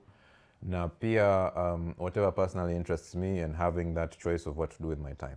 You know, so along the way nimefanya some strategic choices kuweza kuwezesha hiyo lengo, kwa sababu mtu anaweza kasikiza kitu I'm like he's saving 75% of his money, that means he's making a lot of money. Not necessarily. Ni kuweza kama kwa upande wa gharama naishi nyumbani. Okay. Kwa maana kwamba sipangishi mahali, of course kuna hela ya kusaidia mambo ya ndani lakini sio kubwa kivile. Sina gari na hiyo hapo imekuwa kwa sababu sina gari na nafanya kazi I work from home. Kwa maana kwamba sina safari za kutoka zaidi ya mimi kutoka tu just kubolt hapa na pale, just to go out and have fun na kurudi nyumbani. Upande wa chakula napenda kupika mwenyewe. Of course those restaurants, kwa sababu nimesema kama napenda restaurants hapa na pale, but it's very manageable kwa sababu I just do it like once or twice a week maybe nikifanya sana. And other lots of areas of my life, vitu vingine yani vinakuwa costs are very very manageable, so unakuta nachokipata naweza kusave asilimia kubwa hiyo ni invest aggressively na niendelee kuwa nayo ili niweze kutimiza hiyo lengo, kwa sababu extreme you don't get big results without big sacrifices. So you know, you take big actions, you get big results. Azitaji yani huwezi kusema kwamba unafanya vitu vidogo mdogo utafika mahala pakubwa sana. Okay, utafika mbali, hatukatai mdogo msinielewe kwamba mimi uwezo mdogo nisijaribu. Wewe ushindwe. Ni kwamba if you want to get to a big outcome, sacrifices are necessary njiani pale. Kwa hiyo kwa maana kwamba mimi nataka kufika sehemu mbali sana, niko tayari kusacrifice kwa kiwango kikubwa pale, na wao ambao wanasema unajinyima basi ukifa mapema. Nikifa nimekufa. Kwani ushakusikia mtu ambao maiti nalalamika? Hapana. Malalamiko ni ya watu ambao tuko hai. Kwa hiyo sasa nikiassume kwamba mimi nitakuwa hai muda mrefu, naishi maisha marefu, mimi sitaki kuwa mtu mzee ambaye anayejuta kwamba ana hela analalamika, anaomba anahitaji msaada kwa watu wengine kuweza kuishi maisha yake. Hapana. Kwa hiyo if I die, I die. But if I live, life will be very good. Na nyie ambao mnasema kwamba unajinyima bure kwa sababu kwa maisha yako guaranteed kesho, mkiniona 10 years from now mtanielewa. Na I hope nyie afadhali hapo katikati mmeelewa ninachotaka kuambia mfanye na mwanzo kufanya, lakini pamoja. Hiyo.